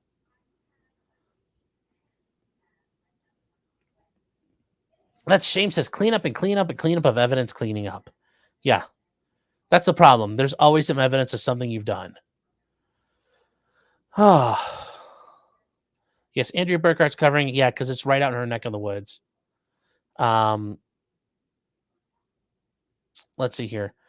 Sean the Shot Dodger, I got to get this going here. Okay. In that case, is Cyraxx a way to shotgun a beer? No, and I actually ruined this beer, so I guess I'll take 2 shots instead. That's the only way to kind of even it out. Kind of have to even it out. So that's how we'll handle that. Anyway. And then again, $49.99. Thank you. Tack on a shot at the end to chase those beers with. Well, we'll tack on 2 shots with the break in the action. Didn't forget about him, Brandon. We just had to work through him. That's a shame since my boss thinks he would have time to. I don't know. You couldn't clean the car. Like, that's a lot of work to clean a car. I mean, if blood gets everywhere. I mean, have you ever cleaned your car? Think about all the way cracks and stuff can hide. Just, you're never that good. You're never that good cleaning your crime scenes. I don't think he could. The times don't match up. Eric says, well, he was really careful when he stabbed him. Yeah. Yeah, that's probably what happened. Okay. A Post-Somatic IU says, You underestimate how dumb people are, Sean. They'd still do it if they knew. Yeah. Dirk says, didn't BlackRock buy 23andMe? BlackRock owns everything. I probably wouldn't surprise me.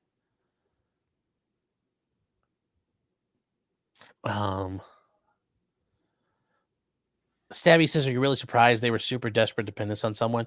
Yeah, I get that they were, but like, this is just, yeah. So,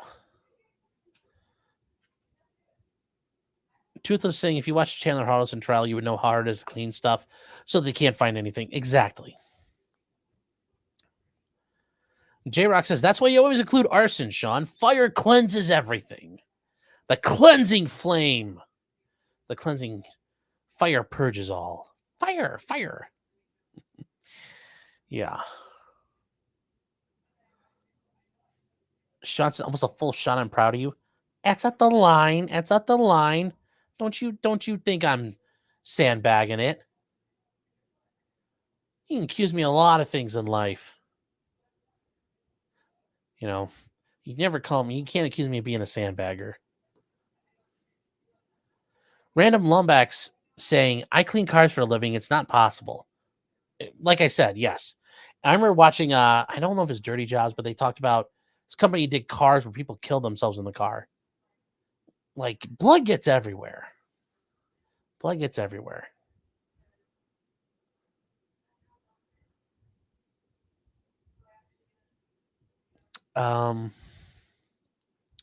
is saying, how fucked up would it be if he was just some rando patsy they found?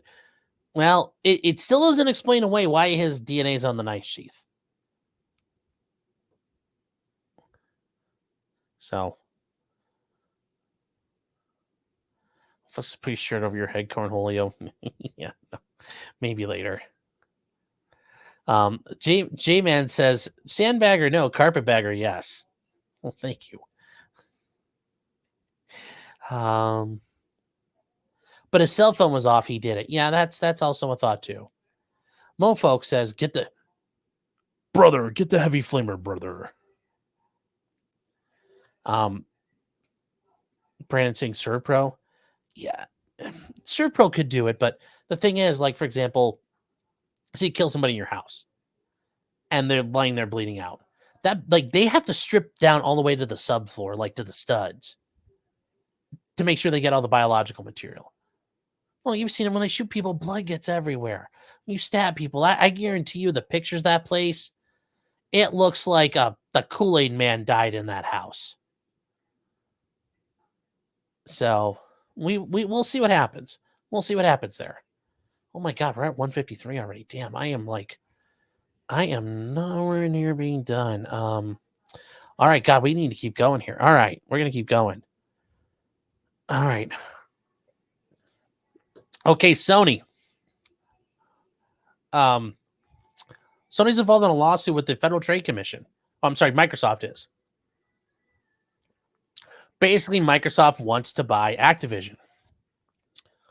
So, as a result of this, well, Sony had to provide documentation of things. And they fucked up. And here's a tip for you guys. Whenever you redact something, you will redact it with a Sharpie. You don't do that only. You then take whatever you redacted with the Sharpie and you run it through the copy machine. Why? Because even though you run the Sharpie over it, the ink from whatever you wrote over is still visible in the light. When you use a copy machine, it turns into a solid black bar. Well, somebody at Sony didn't do that right. And Sony sent in things that looked like, well, this. And they talk about games they put together, like Horizon Forbidden West, which took a total of time. And it took over 5 years, and it cost $212 million to develop. And the peak headcount was over 300 full-time employees. They talk about The Last of Us Part 2. And they had 200 total employees involved. The amount of money they've spent. And it gets worse. Because then we find out that you find about Call of Duty. And you find out ultimately they had 1 million people playing Call of Duty solely alone. And over the course of a year, on average, they did 292 hours of it. But as you can notice, you could still read all this. And it didn't scan well here. But that's what happens when you don't do your job right. So sanitize your crime scene, but also sanitize your documents, kids. Very critical in a legal situation. Oh, it didn't share? Are you fucking kidding me? Oh my God. I did this. Okay. So here's what happens. This is documentation they were allowed to hide. But they didn't hide it very well. So sanitize. Yes, no screen boomer. Well, I'll boom you guys. Boom your moms. Oh. But yes, apparently 1 million PlayStation users play nothing but Call of Duty. But it becomes an issue. Is the Federal Trade Commission going to allow Microsoft to buy Activision Blizzard? Don't know. We're not sure yet. And then you can see down here, through The Verge, they got a hold of these. Now, as soon as this stuff came up, people realized it wasn't properly redacted. The courts took it immediately off Pacer. But people had already downloaded it. So it's out in the wind. You can't stop it. J-Man says on Rumble, when redacting PDFs, be sure to clear metadata. Very true as well.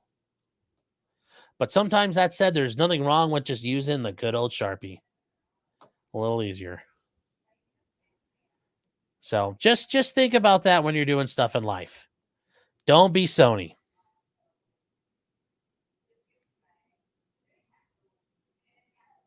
Two Scoop says he can't stop the signal.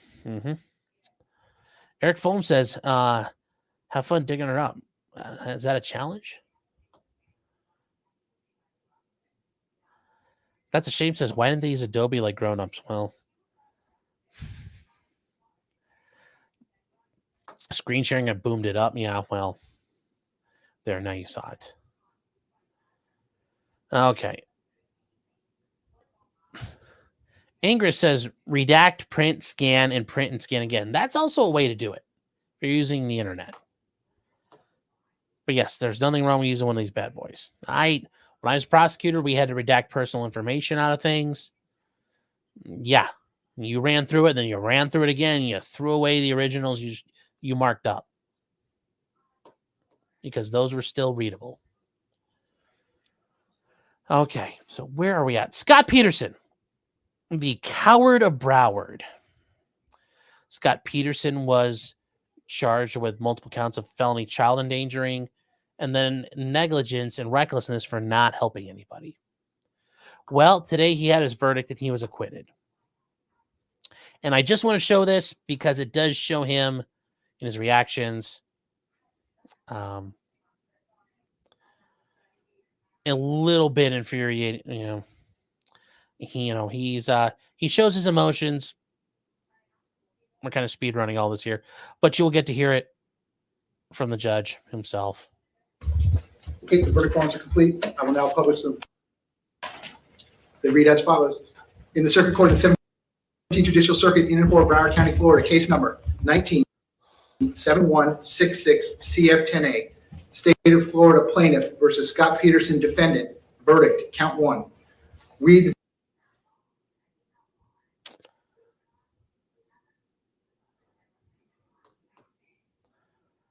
Oh, come on. Damn you. Interweb.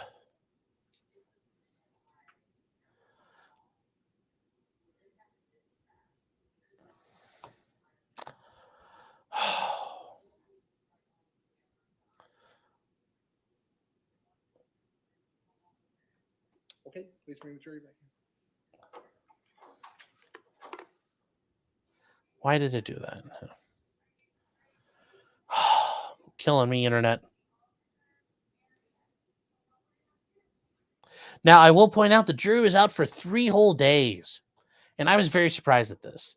I thought either they were going to say, look, he did something wrong, or the law doesn't apply right away. But this drug on for 3 whole freaking days, which was absolutely ridiculous to me. I missed part of it. Yeah, well, we're trying to... At least I spared the screen. Yeah, get a better internet. Gibson, go to get me gigabyte internet. You guys, jeez. Ah. Why will this not load? Okay, please bring the jury back.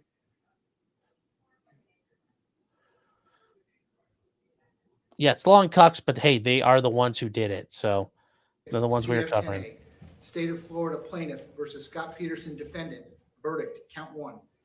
We, the jury, find as follows as to the defendant in this case. The defendant is not guilty. So say we all this 29th day of June 2023 at Fort Lauderdale, Broward County, Florida. Now, we're going to pause here because it works out. Long crime paused. The rest of them were not guilty as well, and he kept on bawling and crying. But the real issues were what happened when it got to the press conference afterwards. Because he did give a press conference, and I'm a little disappointed that he did because I don't think he should have, personally, but hey, he did.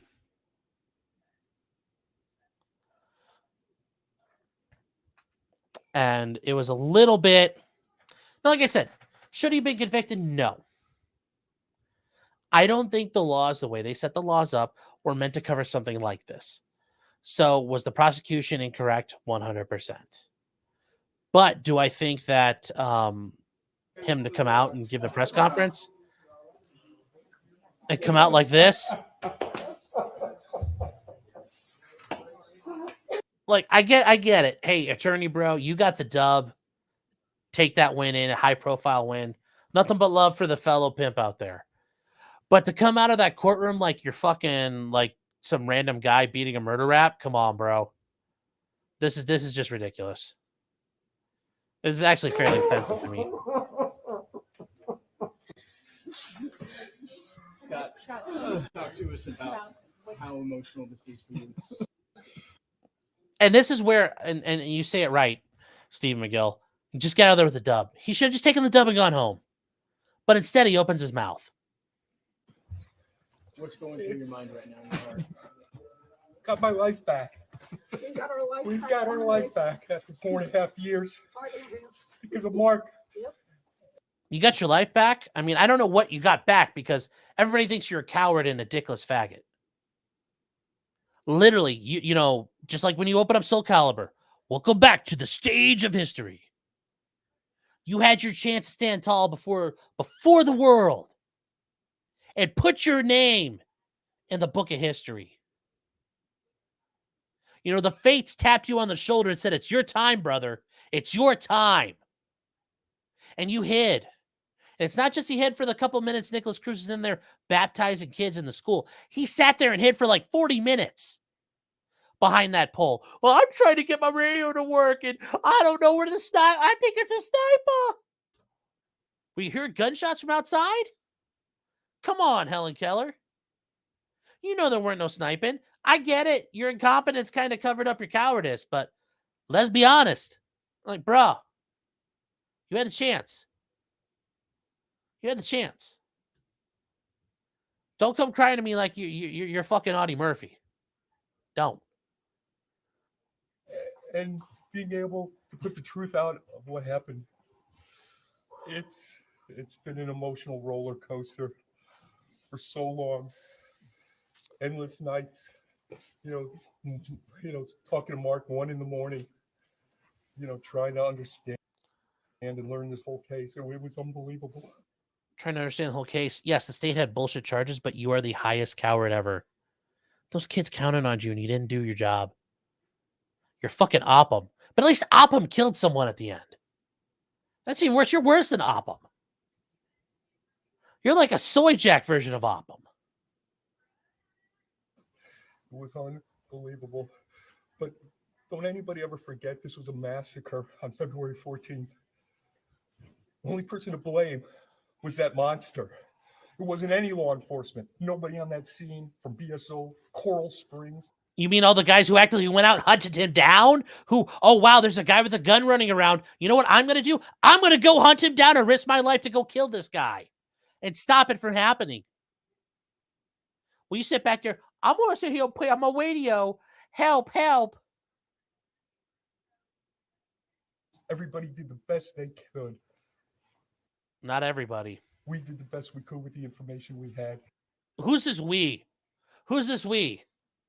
Because some real snake eaters, some real fire breathing dudes ran in that building, didn't know, they were willing to put foot to ass. They didn't know what was going down, and they went in there. They were willing to sign the page of history. They said, fine, put my name in the book. While you're sitting there hiding behind that thing for 45 minutes. Don't come crying to me like you're part of this. And God knows we wish we had more. What do you say to the family, Scott? I know it's God knows we wish you would have sacked up. You were 10 feet from the door, dude. Sacked up. I don't know if you got your like fucking labia dragging in the dirt, like pull out your tampon, cat's cradle with the string, and like cinch up all that like roast beef dragging in the dirt. You could have gone in there and done something, but you didn't. We watched the video of those guys in Nashville. What did those guys do? They kept running. They ran in and decided, we're going to kill this person. They went hunting an armed person, and they put that shroon down. But you didn't.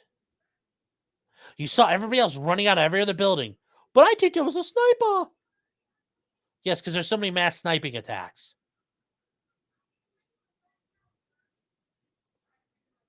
It's emotional for them today too, but this obviously isn't the outcome they wanted. Do you have any response to? You know what I tell the families? I would love to talk to them. I have no problem. I don't think they want to talk to you, brother. There's not a, I'm sorry your family's dead. I'm sorry your kids are dead. Notice he doesn't do any of that. He doesn't do any of that. He doesn't do any of that, which, yeah. And then we get a little further along, and then his attorney jumps in. Fact pattern is different. In this case, and I can't speak for Texas, in this case, he 100% didn't know precisely where the shots were coming from. His facts were very different. Their radios works. His didn't. Calls came directly to that agency, not his. You can't plausibly analogize his case to the others. Yes, I can. Yes, I can. Yes, 100% I will. And we've got an example of why you can. Because in Allen, Texas, when a guy started shooting up the place, guess what the cops did?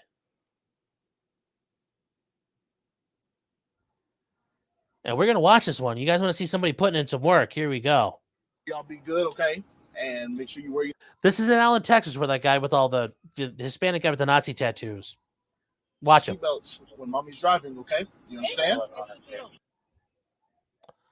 So he's talking to random people doing officer-friendly stuff. And then a big screen of loading shows up.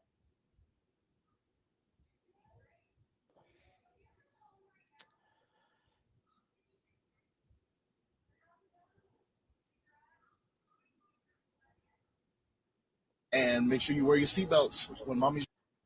Oh, come on. Driving, okay? You understand? Okay? Okay? All right. All right, you be good. Wow. 145. I think we got shots fired at the outlet mall. Now notice he's outside at a mall and somebody's shooting, and what does he do? Well, he calls for help, but then he does some Chad shit.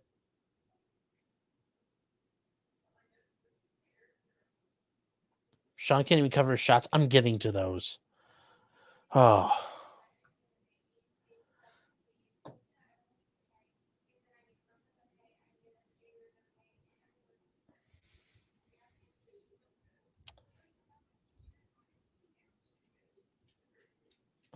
Oh, come on. You're killing me, Smalls. Mommy's driving, okay? You understand? So what does he do? I got people running.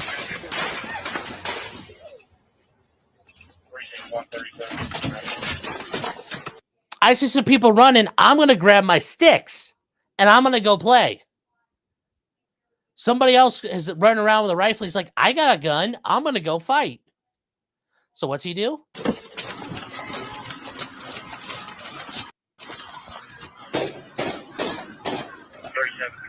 Notice he doesn't know where the shots are coming from, but he doesn't go, oh, it's some magical sniper somewhere. No, he goes, you know what? I got a set of nuts. I'm a man. This situation. Apparently, the fates have called me before the stage of history. They asked if I wanted in the book, and I said, sure. He sacked up and did his job. He ran around and found the bad guy. I'm on foot. I need everybody I got.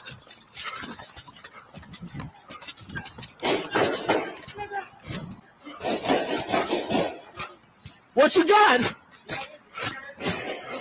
Are we a mass shooter? Stop the start. All right, actually still going.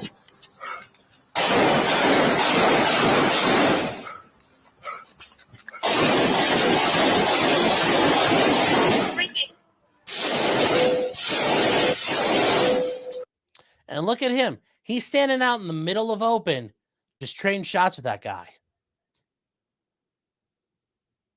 Thank God Scott Peterson wasn't here. Well, I don't know what coming from. I'm going to be hiding.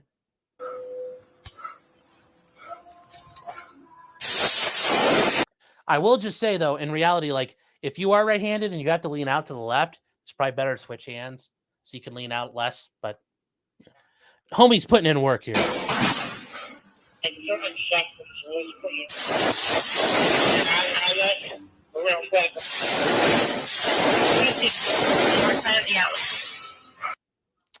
And that's what you do. Scott Peterson could have done that, but he didn't do it.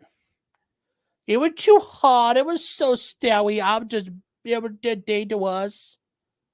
Brandon saying you'll kill someone in your house. Love it.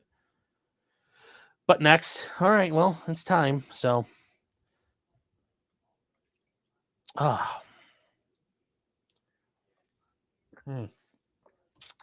then again, breach a shot contract. Breach a contract shot. That's probably how you should say that instead of a breach of shot contract. But, ooh,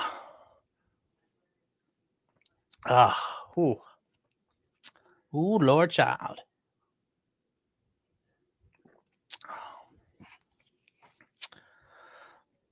But we saw that there, so we're catching up.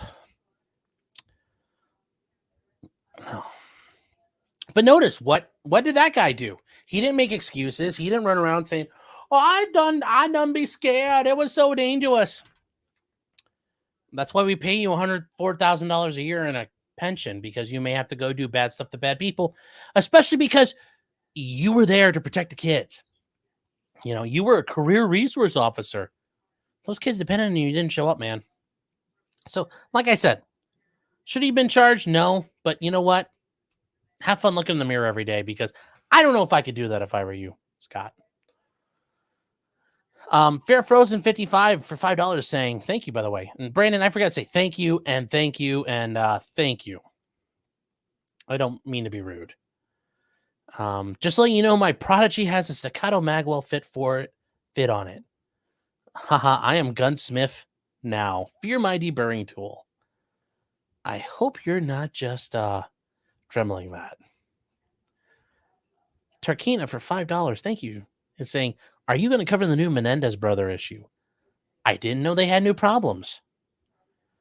Let me know on locals. President-elect 4 Doors More Horrors for $4.99 says, I'm just getting out of work and your Twitter is refusing to, here's a $5 to help you get your internet out of the poorhouse. Alan Kopp is a Chad, though. Oh, that was some Chad shit. I took a pistol class once, and the guy said, you know, don't stand out in the open. You know, tombstone courage. That was tombstone courage. That dude was standing up. Just trade. Him and that guy were playing tag with rifles. God, that cop's got some balls. J-Rock, no, I'm saying, for $2 says, you should get in touch with Null. I'd love to, but I don't think Null gives a shit about somebody like me. I'm just a regular retard. Null probably doesn't care. Two Scoop says Dremel go deburr. Yes. Karen Bites his bread and says, that Let's Go Brandon or another name? Yes. Yes. Oh my gosh, you guys, I got to catch up here. Mr. Squiggle says sounds like someone's throwing dishes around. I'm not sure what you're talking about.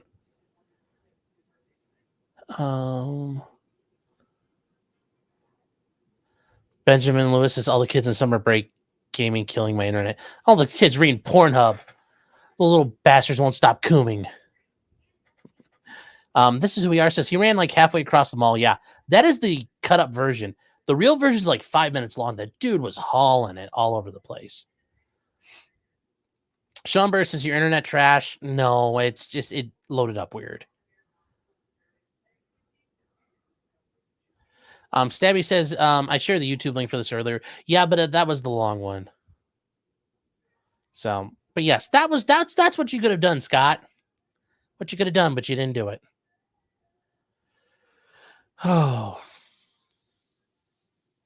J Rock for another $2 says, do it, homie, for the culture. No, I'm saying, I'll reach out. I'll reach out. I will 100% reach out. I don't know if he will though. Eric is saying, speaking of the farms, is Farron going to get thread banned too for shitting up Nick's thread like Cynthia was? I hope to God so. It's fucking annoying. Yes, Farron is on Nick's thread. Somebody is, well, maybe not. Well, whatever. Sean will be a new lol cow. I mean, I kind of figured I was already one, but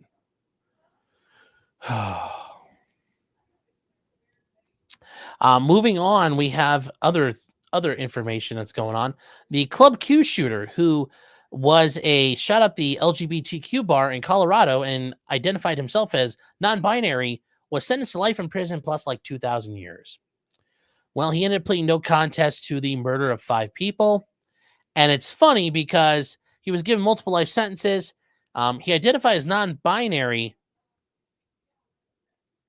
But it was very hilarious because after that, survivors started talking about their loved ones, and they condemned him as a bigot, coward, and an animal.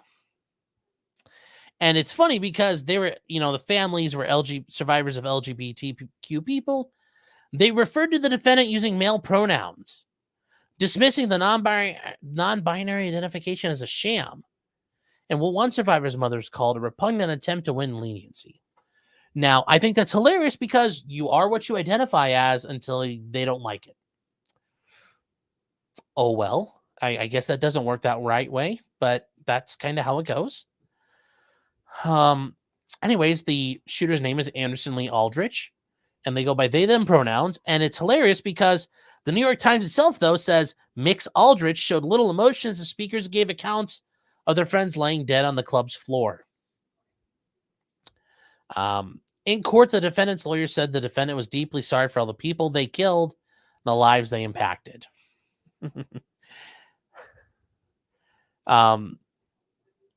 is hilarious because the New York Times keeps referring to Mix Aldrich deliberately tried to avoid undergoing background checks by obtaining a rifle assembled from parts. And because of the left-leaning lunacy of Colorado, he can't face the death penalty. So I guess you reap what you sow.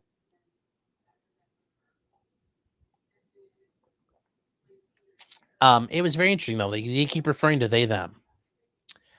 And the New York Times keeps it up. But Mix Aldrich referred to no details of why they carried out the shooting and little explanation beyond a bare bones admission using legal language. They did not directly admit to committing hate crimes and instead said they were pleading no contest because it was likely they would be convicted at trial. Yes, so the New York Times respected their pronouns, which is, well, I guess, make them adhere to their own rules. Now, he's potentially facing federal charges, and those federal ones could carry the death penalty, so he has not escaped the death chamber yet. Probably, though, I bet. The only person in Colorado, he did not get the high score with the 2,000 years plus the 5 consecutive life sentences because that high score belongs to the Aurora shooter, who did not get the death penalty himself. So that's the other thing. You're non-binary and you did not get the high score. So good job.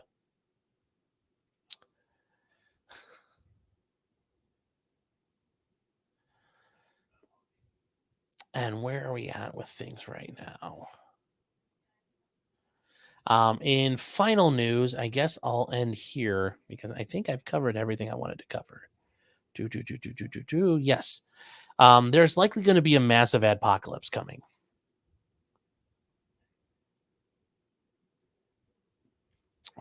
Oh, actually, hold on here. We got another one. Fair Frozen 55 for $5 says, nope, I've slow shaven it down with a deburring tool all stream. Perfect fit and unmarred. Clean as a whistle. She's fresh and exciting, Sean. Mm-hmm. Oh, yeah. There you go. Good job. Didn't get the Dremel going.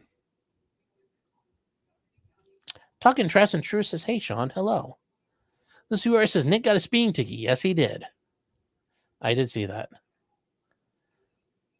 Meme Copium. Hey, man, how you doing? Says, just taking a break from editing a spooky house vid. Ooh. Daily Donkey says, they're bigots. Yes, they are.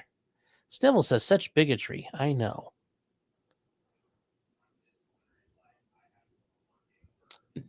Meme is saying, is it time for the Wi-Fi password people news? Oh. Yes. President-elect 4 Doors More Horrors for $1.99 says, I identify as mute retarded around cops. It's not a bad way to do it. Shut up and only answer the questions relevant to what they need to do their job on. Sam Jordan says the Supreme Court is corrupt. Yeah, but you say that, then they do something you like. So are they really corrupt or not as corrupt as you want? So, but getting back to what's going on with Google, well, Google is likely going to suffer YouTube's going to suffer an adpocalypse. Why? Well, Google done fucked up. This isn't because of Carlos Maza or any of the other stuff that's happened before. It's Google itself has done this. Google has violated standards and ad deals research finds, involving about 80% of Google's ad placements, which means that's going to hurt Google and YouTube. Yay! Oh, continue rank. Oh, damn it. Well, anyways, why did this one not work the way I wanted it to? Damn it.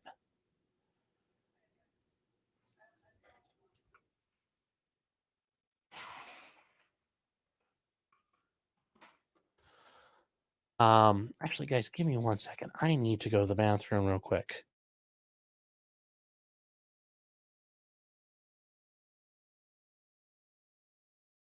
Down here, salt is a way of life.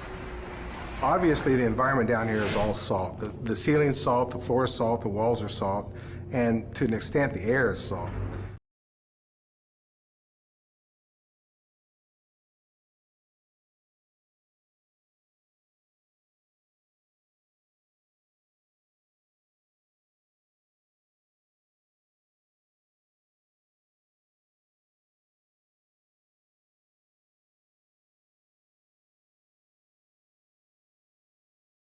We are back. Sorry about that delay.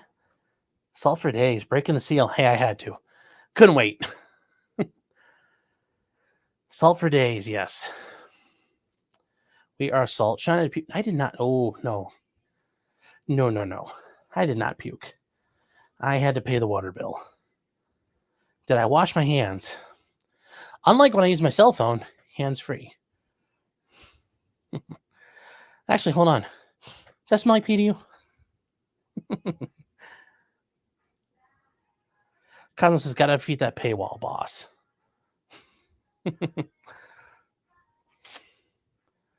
I did wash my hands. It's okay. I used one hand. It's all right. You run your hands under the water. It's all right. Quickly. He was right. Why would you wash your hands if you have a clean dick? And that's funny because technically your genitals are probably cleaner than your hands because your hands are touching everything. Your genitals are stuck in there. Anyway, we are at the last step, and that is Google may have caused problems, and that is the issue here. Oh, why are you doing this to me? Okay, oh my God, everybody's being gay about this. All right, so this is the end of. I think this is really going to be bad. This is really going to be bad for a lot of people. So Google violates its own standards in third-party ad deals 80% of the time, which I'm sure advertisers are loving. So I guess Google's not advertiser friendly themselves. So new research from an ad campaign analytics firm called Adalytics cited a lack of transparency in the proprietary TrueView platform, which offers viewers choice-based ads and services Google and YouTube, plus millions of other third-party apps and websites. Yeah, so once again, this is really going to be bad. I don't think this ends well. TrueView users ask if they want to skip the video after 5 seconds. Google's policies state that TrueView ads will be played before sites' main video content and will be skippable and audible. The service also promised advertisers will play for ads that aren't skipped and are played in full. However, Google violates these parameters 80% of the time. Oh, God, this is really going to be bad. And I read this earlier, and this makes me very nervous what's going to happen going forward. These ads were also played on sites that don't meet Google's standards for monetization, which is hilarious because this is all Google's fault. Google must fix this and refund clients for any fraud. And where's Google going to get this money from? I don't know where they're going to get it from. For ad placements on third-party sites, the brands typically pay $100 for every 1,000 completed views of their ad. They're charged a premium for ad placements. Fortune 500 brands can spend up to $75,000. Yeah. But here's the issue. Google raked in almost $225 billion. Yeah. This isn't good. This is not good. Analytics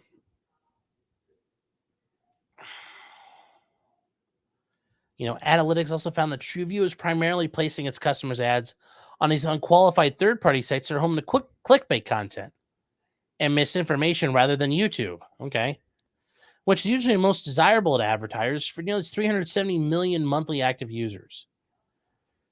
So, yeah, Google's going to have to make up for this somewhere, and they're going to make up for it where they're making their money on YouTube. Sparkio says, bruh, use an ad blocker. That's the New York Post ad stuff. I'm running ad blocker, bro. It's literally their stuff. I'm 100% running ad blocker. Don't you come at me.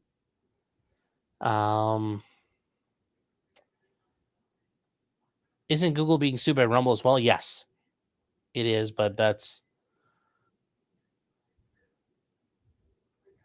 Yeah. So that is Andrew W says, you wash your hands. I washed my hand. Claude says, you would think they needed revenue, but they would not be so quick to hand out strikes demonetized. Yeah, but Google runs this. It's weird. They lose money on YouTube all the time, though, too. So, to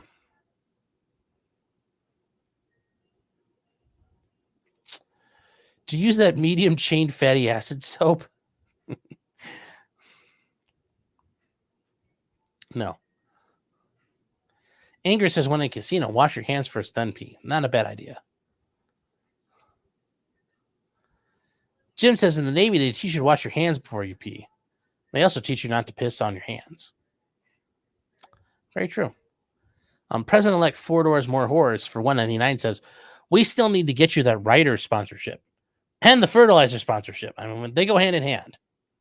And speaking of sponsors, I need to give these guys some love because they do show me some love as well. I do need to start off with sponsor for tonight is the Dragon's Treasure, a haven for anime and tea lovers. They have their featured products, including the Tea of the Month Club. They have their Mana Potion, their Sebastian's Morning Earl Grey, which is a vanilla cream. Haven't had that, so I don't know if that's good or bad. They have the red chocolate cake. Have not had that either myself. But those are available along with other things. You can find that at the Dragon's Treasure. Use the promo code CRIMINAL, and you will save a little bit of money there. And then the other one is the Idaho Game Guild.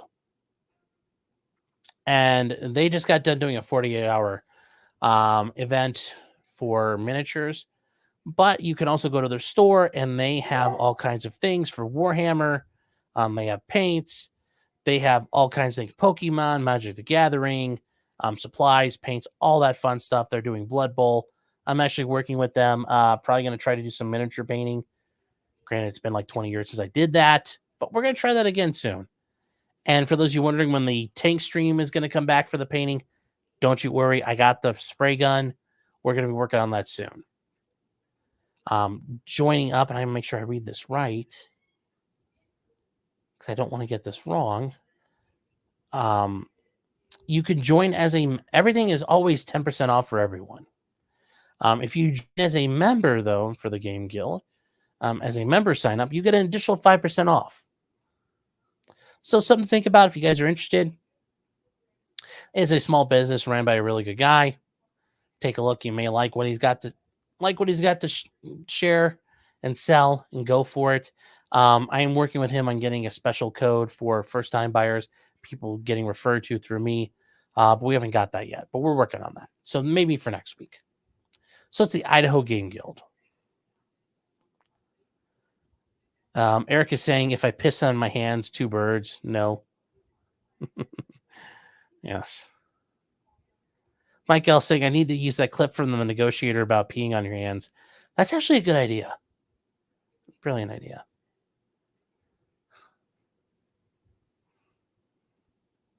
Robert Lawrence says, watching ads is a waste of life.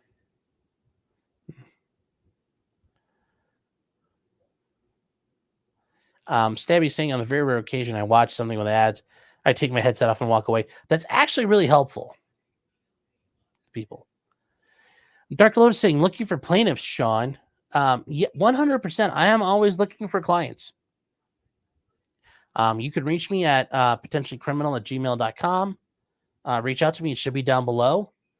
100%. I'd be happy to talk to you. Or if you want to contact me through the website, SeanPMartinLaw.com. Once again, that's Sean P. Martin. And I only say that because there is a Sean A. Martin on the other side of the state. And he's an attorney as well. So don't send your business to him. Send it to me. I'm not joking because I get stuff from him all the time. Meant for him. So yeah, I'm always looking for clients. Not to the point where I could say I'm too busy. Chance says you can't wash the back of your hand only using the one hand. Oh. Stabby says YouTube is the loss leader for Google. Yes, it is. I don't think it's ever been profitable for Google. Porcelain says yes, and I think this is wrong for Google. They demonetize, then keep all the money.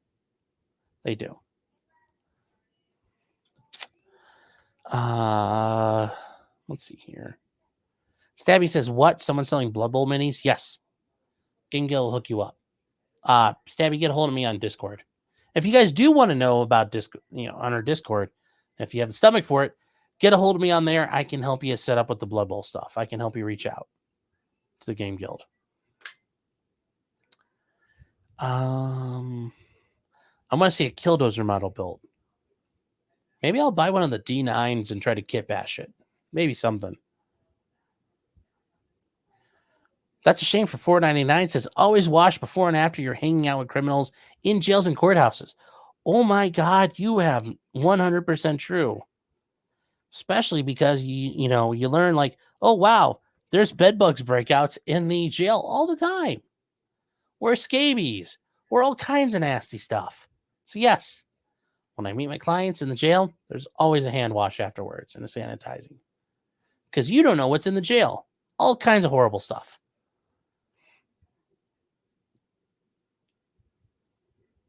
Jim says, actually peeing on your hands can destroy GSR.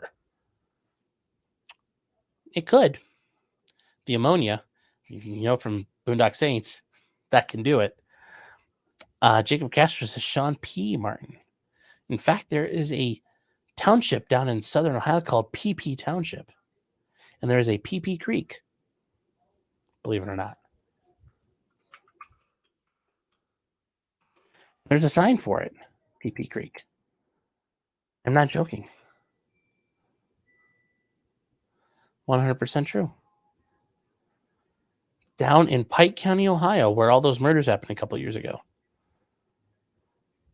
I guess we'll show we're at 2.5 hours in. Wow. It's probably the longest shows I've ever done, but also kind of one of the drunkest I've ever been. Also, Brandon, look, you didn't even pay for this one, but I'm giving you one for the. You're getting one extra. So that's how much I appreciate you. Well, there it is, PP Creek, kids. PP Creek. Hunter Biden needs a lawyer. Yeah, well. Eric Films says you guys should open a law firm, Martin and Martin. Yeah, that would work.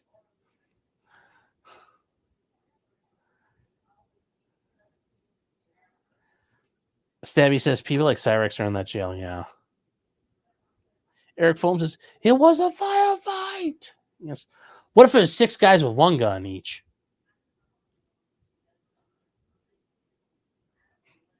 Swear says they're a pound town as well. Yes. Oh, how dare he go? Oh, it's right after midnight. Wow. I thought it'd be close yet. But yeah, we're about to wrap up. Whew. Anyways, here you go, Brandon. It's an extra one for you. Banking ahead.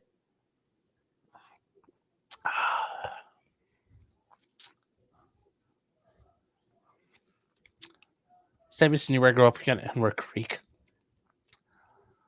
And Chadwick Myers says, I want to fight Sean in a suit of armor.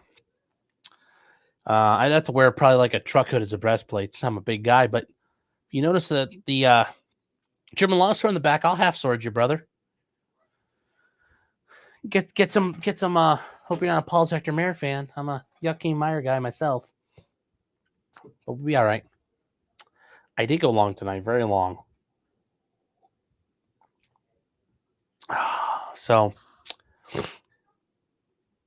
that is it for me, guys. I appreciate everybody tonight. Wow, we went really long. Jeez, Nick started, my views dropped. That is it for me. I think, what did I not cover? Oh, the Proud Boys.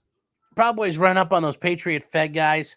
I mean, let's be real. Like, if you run in and smack up a bunch of guys who are Fed informants, it's not like they go run the police. So, like, when those Proud Boys ran up and started beating some ass, like, kind of a good idea. Although it sounds like they were Portland Proud Boys and they were sorting out some personal issues. Either way, I'm just saying, if you run up and hit some Patriot Fed guys, it's not like they can go to the cops. But I will say they're Proud Boys. So it's like, you know, proud Western chauvinists who refuse to apologize to create a modern world. Like, you know, they did what they got to do, doing God's work. So good night, everybody. And I will actually send you guys over to Nick. I don't know if I can do an extra show tonight. We're starting to spin a little here. So Brandon, you done did your job, but I might have to tap. And I'm not big on tapping. Like when I was wrestling in high school, like I ain't no bitch, didn't tap, but I'm a little older now, so I might be tapping on this one. In fact, I am going to tap on this one. Just tapping a little bit. I can't, we're going to tap. REK. Oh, come on, just load up. Where? IEETA. Rakita Law. Oh, he's got, well, damn, he's got fucking Andrea on, and I talked about all that shit, so she's going to talk about it better than I did. Oh, well. All right, well, you guys go ahead and have fun with Andrea and Nick. I am probably going to go pass out. The floor stops, the ceiling stops spinning. So that is it for me, guys. Like I said, I appreciate it. Everybody on Rumble, Locals, everywhere. You know what? Fuck it. We're going to go on Locals. We're doing a live on Locals. I don't give a fuck. We're going to do Locals. 100%. 100%. Brandon, you want to come on Locals? You want to see men and players play? Join us on Locals. You'll have fun. I promise. Sean's got whiskey dick. I got a dick the size of a whiskey bottle. That's what you're trying to infer. So, we're going to Locals. So, everybody here who joined in tonight, guys, I always appreciate the chats.